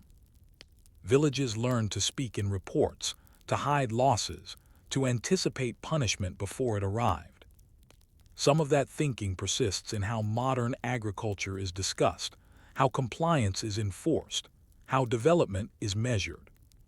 In the post-colonial era, this legacy continues in new forms: NGO projects with Excel sheets instead of ledgers, mobile apps tracking yields, new systems replacing old but operating on similar logics of measurement. The tree is still watched, a tree that endured, Yet the clove tree slow to grow, fragrant in bloom, defiant in the wind survives. You can still find it in the hills of Ambon, in backyard gardens and village groves. Its buds are still dried on woven mats. Its scent still floats on morning breezes. And sometimes, in stories told by grandparents, the old days return. They came and counted everything, even our breath. But they couldn't count the dreams we had while chewing the clove at night. In those words lies the quiet resilience of a people who never stopped tending their trees, even when the trees were no longer their own. So this story ends not with revolt, but with a question that bureaucrats never asked. What happens when the things we regulate most closely are the ones that keep us human? And what does it cost a people to be counted, but never heard? Sago is not glamorous. It does not boast golden grains or fragrant leaves. It does not travel well in crates, nor does it entice distant palates with perfume or spice. But for thousands of years, in the humid lowlands and flooded deltas of Papua, Maluku, and surrounding parts of eastern Indonesia, sago has been the foundation of survival. You may not know its name. You've likely never tasted it. Yet millions of lives were built on its slow-growing trunk, its sticky starch, and the quiet rhythm of its processing. In places too wet for rice, too remote for trade, the sago palm, Metrixylon sagu, offered not just food but a way of life. This is not a story of conquest or commerce. It is a story of maintenance, ecology, and the quiet genius of adaptation. What is sago? The sago palm is an unassuming tree, spiny, broad-leafed, and tall, often clustered in lowland swamps or beside slow-moving rivers. Unlike most cultivated plants, sago is not grown in tidy rows or plowed fields. It thrives in what outsiders might call unusable land: mangroves, flooded marshes, and waterlogged deltas. The edible portion comes not from fruit or seeds, but from the trunk itself. When mature, usually at 10 to 15 years old, a sago tree stores a massive amount of starch in its trunk in preparation for flowering. Once it blooms, it dies.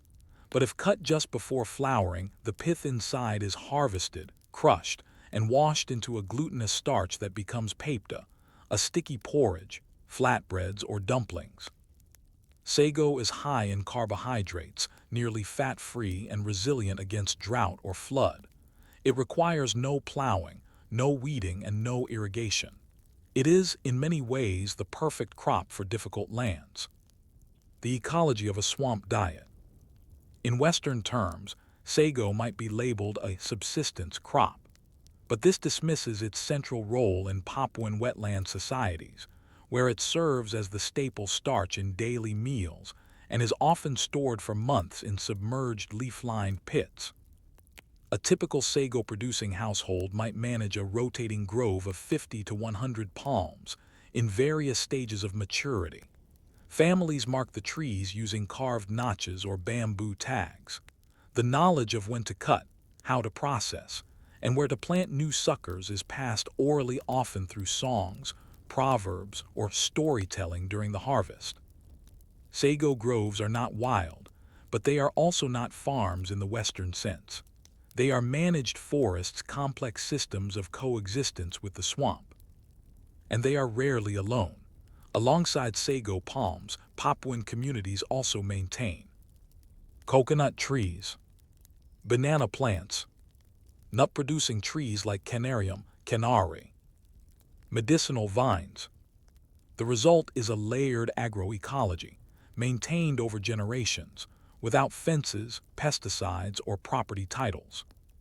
Sago processing, the labor of nourishment. Harvesting sago is a slow, arduous process, but one that has fed generations. Here is how it works. Felling the tree. A mature sago palm is felled with a long-handled axe. The trunk may be up to a meter in diameter and 10-12 meters long. Splitting and grating. The trunk is split open, and the pith inside is scraped or grated using a spiked board or metal grater, producing soft, fibrous mash. Washing. The mash is mixed with water, then squeezed, often using woven palm fiber bags or troughs carved from logs. The water carries the starch into a basin, while the fibrous waste is discarded. Settling, the starch-rich water is left to settle. After hours, the water is poured off, leaving behind a thick white paste, the raw sago. Storage, the paste is wrapped in leaves or stored in sunken earthen or wooden vats, covered to prevent spoilage. Cooking, typically eaten as paepta, a translucent, gluey porridge, or dried into cakes and grilled. The entire process can take days. It is not rushed. It is work done with others, communal, rhythmic, slow. Children play nearby. Elders advise on quality. Songs are sung. Meals are shared during rest. And when the work is done, a single tree can feed a family for weeks. Ownership and kinship through trees. Sago palms are rarely owned individually. Rather, they are attached to families, clans, or kin groups. The groves themselves are part of the inheritance structure passed from parent to child, often with ceremonies marking transfer. A tree might be planted as a dowry gift. Another might be reserved for a future funeral feast. Some groves are marked for ritual use, only not to be eaten casually. Ownership is not merely about use, it is also about memory. In many Papuan communities, trees are planted to commemorate births, marriages, or peace agreements. This deepens the meaning of harvesting. To fell a tree is not just to gather food, it is to release a stored history, to draw nourishment from an ancestor's foresight. The outside gaze, sago as an obstacle. European explorers, missionaries, and colonial officials often misunderstood sago. They saw the wetlands of Papua as useless terrain, and the sago palm as a lazy crop not planted in neat rows, not processed with machines, and not profitable for export. Reports from Dutch colonial administrators described sago communities as primitive, and colonial development programs sought to replace sago with rice, encouraging dryland farming and resettlement into grid villages. To many of these officials, the sago groves represented a refusal to modernize, a reluctance to submit to the logics of agriculture, taxation, and infrastructure. In truth, sago was an expression of resistance, though not through confrontation. It simply endured, sustaining communities without the need for colonial supplies, roads, or currency. And that endurance made it politically inconvenient. So we end this section in the wetlands, where a family scrapes the inside of a fallen tree, their hands sticky with starch, their feet sunk into the mud, their ancestors watching through the rustle of the palm fronds. What does it mean to build a civilization in places others cannot see as valuable? And when survival is slow, wet, and quiet, can it still be called progress? To outsiders, the Papuan lowlands may appear vast, empty, and unproductive, endless green wetlands stretching between river and sea. But if you look closer, you'll find an intricate web of boundaries, unwritten but well known. Paths trodden lightly on floating logs, clusters of trees that only certain people may harvest, water channels dug not for irrigation but for memory. In this section, we'll explore how sago was not just food, but a social institution, a sacred material, and eventually a contested space in the collision between colonial systems and local cosmology. The sacred landscape of sago. Among many lowland Papuan communities such as the Asmat, Chamorro, Muyu, and Sentani, sago groves are mapped not by cartographers, but through stories, songs, and ancestral paths. Each grove is part of a cosmological geography. One tree may be associated with a particular spirit being or myth. Another may grow where an ancestor once transformed into a bird. A cluster of palms may be left untouched, preserved as a sacred refuge. These trees are not just ecological resources, they are evidence of history. Children learn to read the landscape not through books, but through oral teachings passed around cooking fires, in canoe rides, or during harvest. A fallen sago palm is not a dead tree, it's a signal. a story that must be interpreted carefully. The Feast of Sago. Sago processing is physically laborious, but it also has a ceremonial dimension. In several Papuan traditions, especially among the Mimika and Asmat, the cutting of a sago palm to prepare for a feast is accompanied by songs invoking the spirit of the tree, decorations made from sago fronds, woven into spirals and animal shapes, ritual speech from elders to the assembled family or clan, observance of taboos, such as who may touch the first mash or draw water. At the culmination of a feast, paped of the translucent sago porridge is served communally in a large wooden trough, and everyone eats together, using two chopstick-like sticks to swirl and lift the gooey starch into their mouths. No one eats alone. The sharing of sago binds not only the living, but the living and the dead, the people and the forest, the seen and the unseen. Gendered knowledge and roles. In sago culture, gendered labor is not divided strictly by hierarchy, but by specialization and cosmic alignment. Men often handle the felling of the tree, the heavy scraping, and the transportation of mash to the washing site. Women usually take charge of filtering, washing, drying, and storing the starch. Elders, regardless of gender, are the keepers of knowledge. Which trees to cut, which groves are aging, which river crossings are safest. There is a quiet authority in this work. Women's knowledge of sago quality texture, smell, coloration is essential. A poorly washed batch could ferment too soon or attract insects. A well-prepared sago vat can last for months. Children help. Toddlers sit nearby, learning by watching. Teenagers begin to assist. There is no class, there is only repetition and ritual. In the act of making food, a society reproduces itself. Colonial interference, a crop that wouldn't behave. Colonial officials often viewed sago as a problem. It did not fit into European systems of taxation. Its harvests were irregular, unpredictable.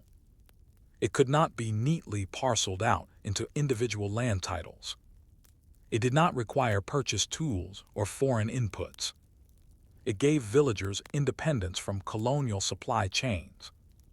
So colonial policy attempted to reshape local economies, encouraging the adoption of wet rice agriculture in higher, drained areas. In the early 20th century, Dutch officials initiated civilizing programs that built dry field schools, agricultural demonstration plots, and new villages laid out in rectangular grids complete with churches and colonial offices. In these places, sago was often prohibited or discouraged. Instead, settlers were given cassava, sweet potato, or dryland rice. But many communities resisted quietly. They maintained sago groves out of sight, traveling to them by canoe under cover of fog. They performed rites in secret, continuing to map their world by swamp and spirit, not by chalk lines and rule books. Diseases, fire, and the cost of abandonment. When sago groves were neglected or cleared to make room for colonial schemes, the ecosystem suffered. Water tables shifted, leading to flooding or drought. Mosquito populations increased as the balance of canopy and undergrowth was disrupted. Fires spread more easily, especially in drier seasons when palms were no longer tended. Sago groves, managed over centuries, had served not just as food sources but as natural flood regulators, canopy shelters, and fire breaks. Colonial authorities blamed locals for land mismanagement, without realizing they had dismantled the very systems that once preserved it. The quiet return of the palm. After Indonesian independence in 1945, and especially during the New Order era, 1966-1998, the central government promoted national food security programs centered on rice. Sago was further marginalized, labeled backward, dirty, or uncivilized in some official publications. But in the 21st century, something changed. Environmentalists began to re-examine sago as a climate-resilient crop. Researchers noted that sago could grow in areas affected by sea level rise, where rice and cassava fail. Health advocates promoted it as a gluten-free starch, rich in energy and easy to digest. Cultural activists in Papua began to revive sago feasts, reclaiming traditional processing methods and restoring sacred groves. Suddenly, what was once dismissed as primitive became, in some corners, progressive. Still, the return is cautious. Much has been lost, songs forgotten, grooves abandoned, elders passed on without recording their wisdom. But the sago tree waits, it always has. So this section ends in a soft place, a canoe floating through the wet green hush of morning, a child's hand trailing in the water, a tree waiting to be felled not for sale, but for ceremony. What wisdom lies in a plant that asks for no soil, no fences, no fertilizer, only time, patience, and the humility to wait until it is ready? And in the end, can we measure survival not in yield but in stillness? The sago palm, standing silently in the murky floodplain, doesn't shout its story. It doesn't grow in neat, reportable cycles. It doesn't demand a calendar. It's not suited for columns in ledgers or markets with clocks. But in this final section, we'll see how the sago tree survived the age of extractive empires, how its quiet architecture of resilience endured and even resisted the noise of modernization. We'll explore how it shapes not just the land, but also the identity of Papuan communities, and how its lessons ripple outward into our modern anxieties: food security, land ownership, and the idea of progress itself. After empire, sago and the Indonesian state. When the Dutch departed and Indonesia declared independence, many Papuan lowland communities saw little change in their daily lives. The forests remained. The rivers still swelled and receded, and the sago trees still needed to be harvested. But new governance brought new pressures. Development programs pushed for standardized housing and diets. Settlements were reorganized for better administrative reach. National education promoted rice as the proper staple food, a symbol of national identity. Sago, once the sovereign starch of the swamp, was pushed to the margins, deemed insufficiently modern. Many young Papuans educated in towns began to see sago as village food, unworthy of city life. In urban markets, sago was rarely sold. It became invisible, even as it remained the daily bread for thousands. Still, in many villages, elders continued to maintain sago groves, even if quietly, even if fewer than before. The swamp remained a parallel world, untouched by state calendars. Paepta and the memory of place. To understand how sago persisted, one must understand paepta, the most iconic form of sago consumption. Paepta is not served as a neat dish. It's a shared experience. Prepared over fire in a large clay or metal pot. Swirled and lifted with wooden sticks. Served beside grilled fish, lemon basil, or chili sambal. Its gelatinous texture, strange to outsiders, is beloved to those who grew up with it. It is not a passive food, it requires attention, patience, and practice. You don't chew paepta, you coax it into your mouth. In this act, memory becomes muscle. Hands remember how to handle the gluey texture. Elders correct younger eaters on technique, and with each meal, a sense of belonging is rehearsed. Where rice is often plated in separation, paepta is shared from a central vessel. It is both food and ritual, both starch and social glue. Sago and the global gaze. In the early 2000s, a new wave of attention arrived, this time not from colonial administrators, but from environmentalists, development economists, food security experts, academic researchers. They began to reframe sago as a crop of the future. Flood-resistant, low-input, carbon-capturing, suitable for sea level rise adaptation.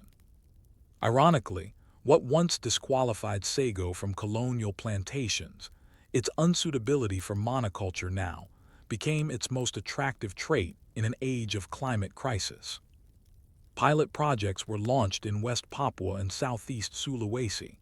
Small factories attempted to mechanize sago extraction, with mixed success. Yet even amid this renewed interest, most of the sago in Papua continues to be harvested the old way by hand, by families, by tradition. Why? Because the efficiency of machines does not always translate into cultural fitness. A machine cannot replace the ceremony of the first cut, the laughter of shared labor, or the scent of paepta over fire. Resistance, not in arms but in fronds. Sago has never been a weapon, but it has always been a shield. In times of conflict during Dutch raids, inter-village warfare, or military operations, communities would retreat into sago forests. These groves, vast and unmapped, offered food, cover, and strategic shelter. You cannot burn down a swamp. You cannot starve a people who have food in their trees. In this way, sago was and remains a technology of resistance, not through defiance, but through endurance. The colonial regimes failed to uproot it. The modern state failed to replace it. The global market failed to fully industrialize it. It remained slow, sticky, and sovereign. What sago teaches. In a world increasingly obsessed with metrics, growth, and speed, the sago palm offers a different model. It asks for patience, a decade to mature. It asks for humility, no plows, no chemicals. It asks for community, you cannot process a tree alone. And it offers enough not for profit margins, but for survival.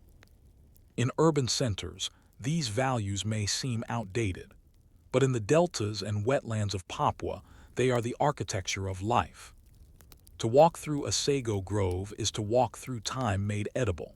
Every tree is a promise planted by someone who knew they might never eat from it. Every harvest is a conversation with the past. So as we close this story, imagine the forest after rain. The silence, broken only by the plop of a frog or the groan of a palm in the breeze. The water lapping against a canoe. A child dragging their hand through the shallows. Somewhere nearby, a fire is lit and paepta begins to thicken in the pot. The world is not always shaped by cities, or wars, or monuments. Sometimes it is shaped by trees we learn to wait for. In the end, which is the greater invention, fast food, or food that teaches us to slow down? You probably know Manhattan. You've walked its avenues, perhaps. You've seen it in films, a world capital. But perhaps you've never heard of Run Island. It is tiny, barely 2 kilometers long. You can walk its length in 20 minutes. It has no skyline. It rarely appears on maps. And yet, in 1667, Run Island was traded for Manhattan. This is not fiction. It is the story of a forgotten scrap of land in the Banda Sea that helped shape the modern world, and of the families, children, and outcasts who once called it home, not for glory, but for survival. This story begins not with a conquest, but with a tree. The nutmeg tree, Myristica fragrans. The nutmeg that shaped the sea. In the 15th and 16th centuries, nutmeg was among the most valuable spices in the world, worth more than its weight in gold in European markets. It was believed to cure everything from the plague to digestive problems. It was exotic, rare, and mystical. And it only grew in one place. The Banda Islands, a small archipelago in the central Maluku region, in what is now Indonesia. Specifically, on just a handful of tiny islands, Banda Nera, Banda Besar, Ai, and Run. The Dutch, through the Verenigde Oostindische Compagnie, VOC, or Dutch East India Company, saw nutmeg not as a curiosity but as a monopoly to be seized. Run Island, a speck in the sea. Run Island, though small, was covered in wild nutmeg groves. It had fresh water, good soil, and a population of native Bandanese farmers who had traded nutmeg for generations with Javanese, Malay, and Arab merchants. But in the early 17th century, another power appeared. The English East India Company, eager to break the Dutch stranglehold on spices. In 1616, the English formed an alliance with the people of Run, building a small fort and promising to protect the island's autonomy in exchange for access to its nutmeg. It was a bold move, but it would not last. By 1621, the VOC had initiated a bloody campaign to control the Banda Islands, including a massacre of Bandanese who resisted. Run Island became isolated, attacked repeatedly, and its defenders, Dutch, English, and native, were forced to flee. The English held out for a time, but eventually retreated. In 1667, under the Treaty of Breda, the English formally ceded Run Island to the Dutch. In exchange, the Dutch handed over another colonial holding, New Amsterdam, which the English renamed New York. The Forgotten Families of Run. This is the part of the story that makes textbooks the swap of Run for Manhattan. But what about the people? What happened to the Bandanese villagers who once traded nutmeg, who gathered it by hand, dried it on raised mats, stored it in coconut shell baskets? What of the children whose parents were killed or driven away? What of the traders who tried to return? These people are rarely named, but they lived scattered across nearby islands, hiding in caves, or living under Dutch rule as serfs on nutmeg plantations. Some were relocated to Ambon, others to Ternate, or to remote coasts in Ceram. A few were forcibly resettled on Run itself, part of the Dutch strategy to repopulate the island with enslaved laborers from across the archipelago, to maintain nutmeg production without free Bandanese. Among these new inhabitants were orphaned children from the massacre, raised in Dutch-controlled orphanages and taught to serve colonial masters; convicts from other islands, forced to tend nutmeg groves as punishment; exiled rebels from Java or Sulawesi, given a second life among trees they had never seen before. And so, Run Island became a colony of orphans of people whose histories had been severed, repurposed to maintain the very trade that had uprooted them. What was life like on Run? From fragments in VOC records, missionary accounts, and a few surviving letters, we can reconstruct a faint picture of daily life on Run in the late 17th century. The island had 2 or 3 fortified posts, made from coral limestone. Nutmeg groves were organized into perkin plantation plots, each assigned to a Dutch perkinier, and worked by enslaved or indentured laborers. These laborers lived in basic huts, were paid in rice and salt, and were required to deliver fixed nutmeg quotas. Children began work early, gathering fallen nutmeg fruit or spreading them to dry in the sun. Diseases like malaria and dysentery were rampant. Supplies arrived by VOC ships only once or twice a year. The island was a kind of prison farm, sustained not by enthusiasm, but by obligation. And yet, despite all this, communities formed. People built gardens between groves. They raised goats and chickens. They told stories to their children, fragments of lost homelands and silent groves before the war. They made songs from the rhythms of labor, passed on lullabies, and found ways to survive without history. So we leave this section with a question. When the engines of empire grind against the soil of a small island and the trees keep growing and the children keep eating, what is truly lost, and what remains embedded in the bark, waiting to be remembered? In the 17th century, Run Island was reduced to an accounting entry in imperial ledgers, a trade concession, a treaty clause, a footnote in the global chessboard of empire. But for those who remained on the island, laborers, orphans, convicts, and forgotten families, Run was not an abstraction. It was earth and tree, fire and sweat. It was somehow still home. Now we turn to the quiet years that followed the Treaty of Breda. The wars had ended, the island had changed hands, and the imperial eyes turned elsewhere. This section explores what happened when history lost interest, but life did not stop. Rebuilding the parchment system. After 1667, with English interests gone, the Dutch VOC moved to fully consolidate the nutmeg trade across the Banda Islands. On Run, this meant restoring the parchment system's small plantation plots, leased to Dutch perkeniers and worked by imported labor. But who worked the land? The Bandanese population had been decimated by the 1621 massacre and subsequent displacement. There were simply not enough locals left to sustain the groves. The VOC's solution was logistical: import enslaved or indentured people from other parts of the archipelago. From Timor and Flores came convicts and debt prisoners. From Sulawesi came exiled Macassars, once rebels, now laborers. From Ceram came women and children taken as tribute or during punitive raids. From Java came indentured workers, promised payment in rice and cloth, rarely receiving either. They brought with them their own languages, beliefs, and memories, but on Run, they became parchment slaves, their identities flattened under the demands of spice production. Each parchenier was allowed to own between 10 and 50 workers, according to VOC regulations.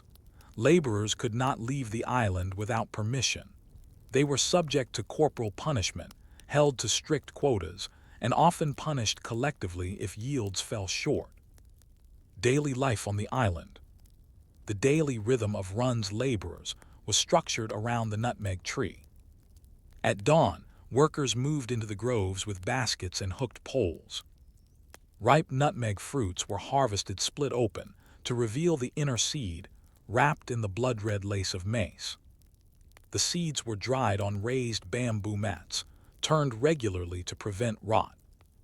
Mace was separated, also dried, and stored in small cloth sacks. The VOC controlled every aspect of the trade. They fixed prices, controlled shipping, and destroyed excess supply to keep European prices high. This meant that even in times of bumper harvest, laborers saw no benefit. In fact, a successful year could mean destruction of surplus stock. The VOC sometimes burned thousands of kilos of nutmeg to avoid price drops in Amsterdam. And yet the trees kept fruiting. The work never truly stopped.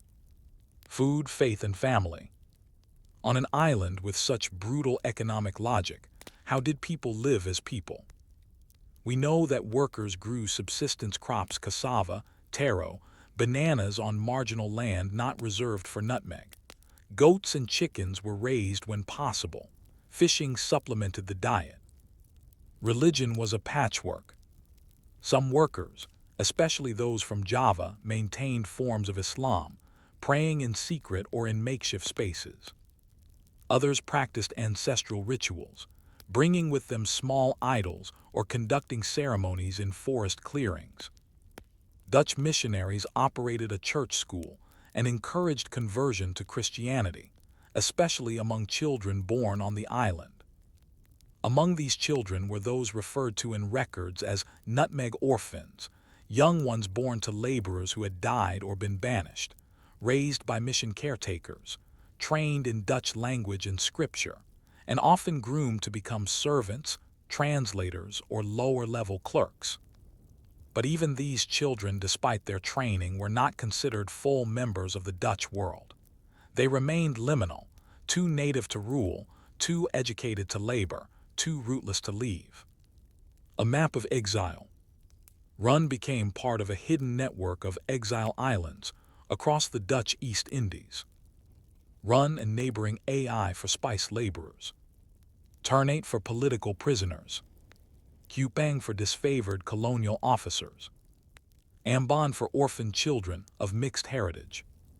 These islands were connected by VOC ships, but they were not connected in memory.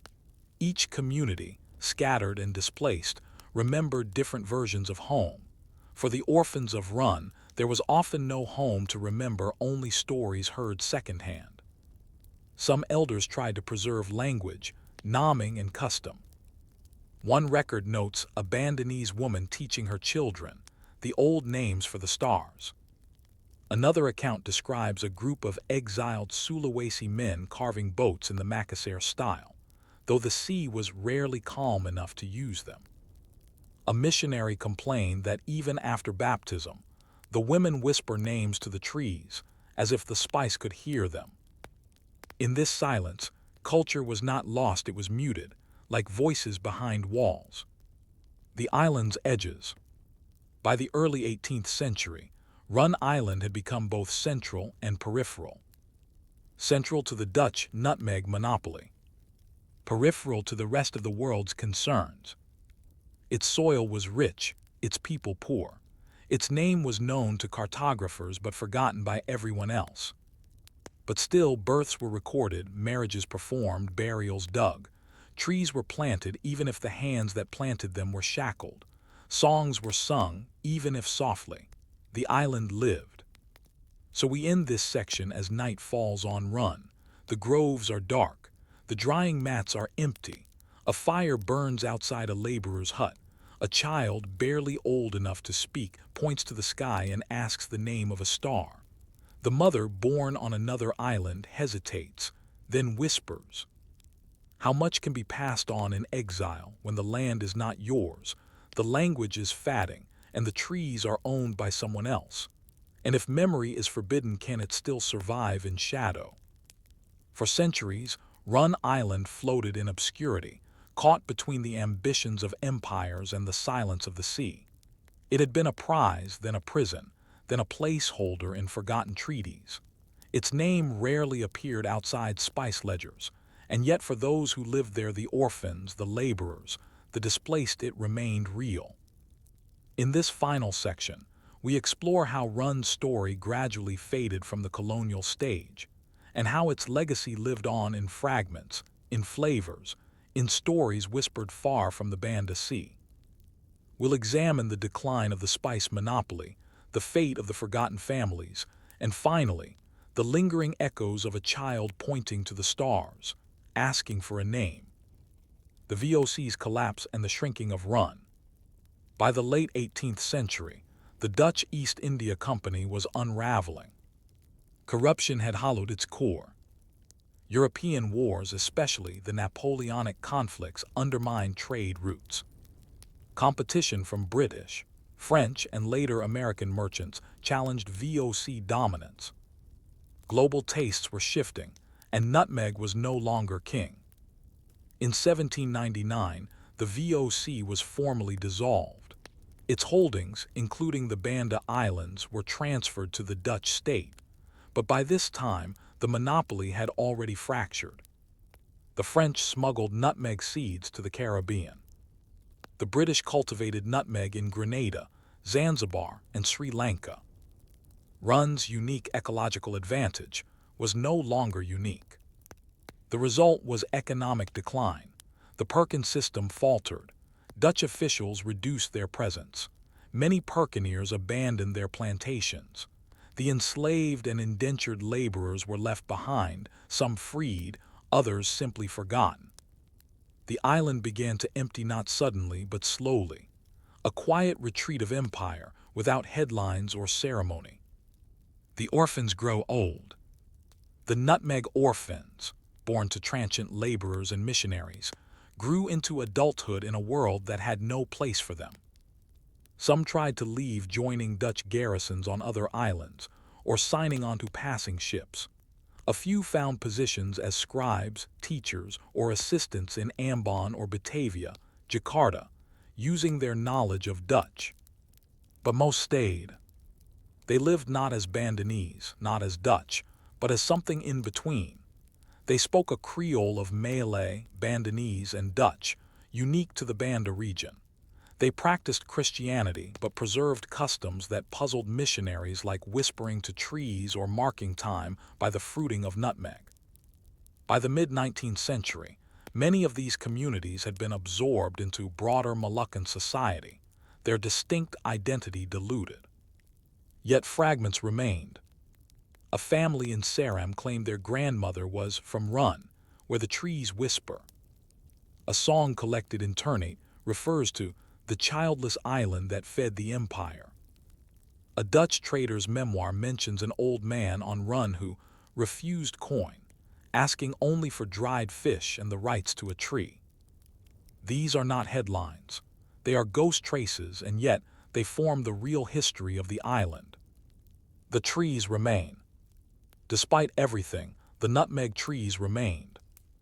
Even when plantations collapsed, even when groves were left unharvested, the trees continued to grow wild, unkempt, indifferent to politics. Visitors in the early 20th century reported overgrown groves on run, still bearing fruit. Locals collected nutmeg for personal use or small trade. The forest had taken back its rhythm, unhurried by global markets. In the 1960s and 70s, Indonesia's post-colonial government made brief efforts to revive spice trade in the region, but these were sporadic and uneven. Run, like many small islands, was left alone, too small to govern efficiently, too remote to profit from. And so, once again, the island returned to stillness. But in that stillness, something unusual survived. The 21st century rediscovery. In the early 2000s, historians and documentary filmmakers began revisiting the story of Run. The Treaty of Breda, once obscure, was reframed as a curious moment of imperial trade. Manhattan for nutmeg. Travel writers visited Run, drawn by the romance of a forgotten island. Some Bandanese families began tracing their roots back to the island, piecing together lost genealogies. And in 2005, the British government officially acknowledged the Treaty of Breda Exchange during a visit by a Dutch royal. The island, briefly, was news again. But for the families who had remained on Run, or who had descended from its displaced people, the rediscovery was bittersweet. There were no monuments. No archives had preserved their stories. Their ancestors remained unnamed in ledgers, only numbers, quotas, labor statistics. The question remained, can a people be remembered if their names were never written down? Roots in the ground, roots in the mind. Run Island today is sparsely populated. A few hundred residents fish, farm, and harvest nutmeg. The fort walls are in ruins. The VOC is long gone, but the trees still fruit, and in that fruit lies a living archive. Because history is not only in books, it's also in tastes, rituals, and landscapes. In the way a grandmother dries nutmeg in the sun. In the way a father teaches his son to slice the red mace gently from the seed. In the way a lullaby carries a word from another island, long forgotten but still sung. This is what the orphans left behind. Not buildings, but habits, languages, recipes, and dreams. They endured not through resistance, but through quiet continuity. So as we close the story of Run, imagine the island again not as a bargaining chip in a treaty, but as a place where someone woke to the sound of waves, where someone peeled a nutmeg by lamplight, where someone named a star in a language now lost. The empire is gone, the traders are gone, but the island remains, and the trees, as always, are still growing.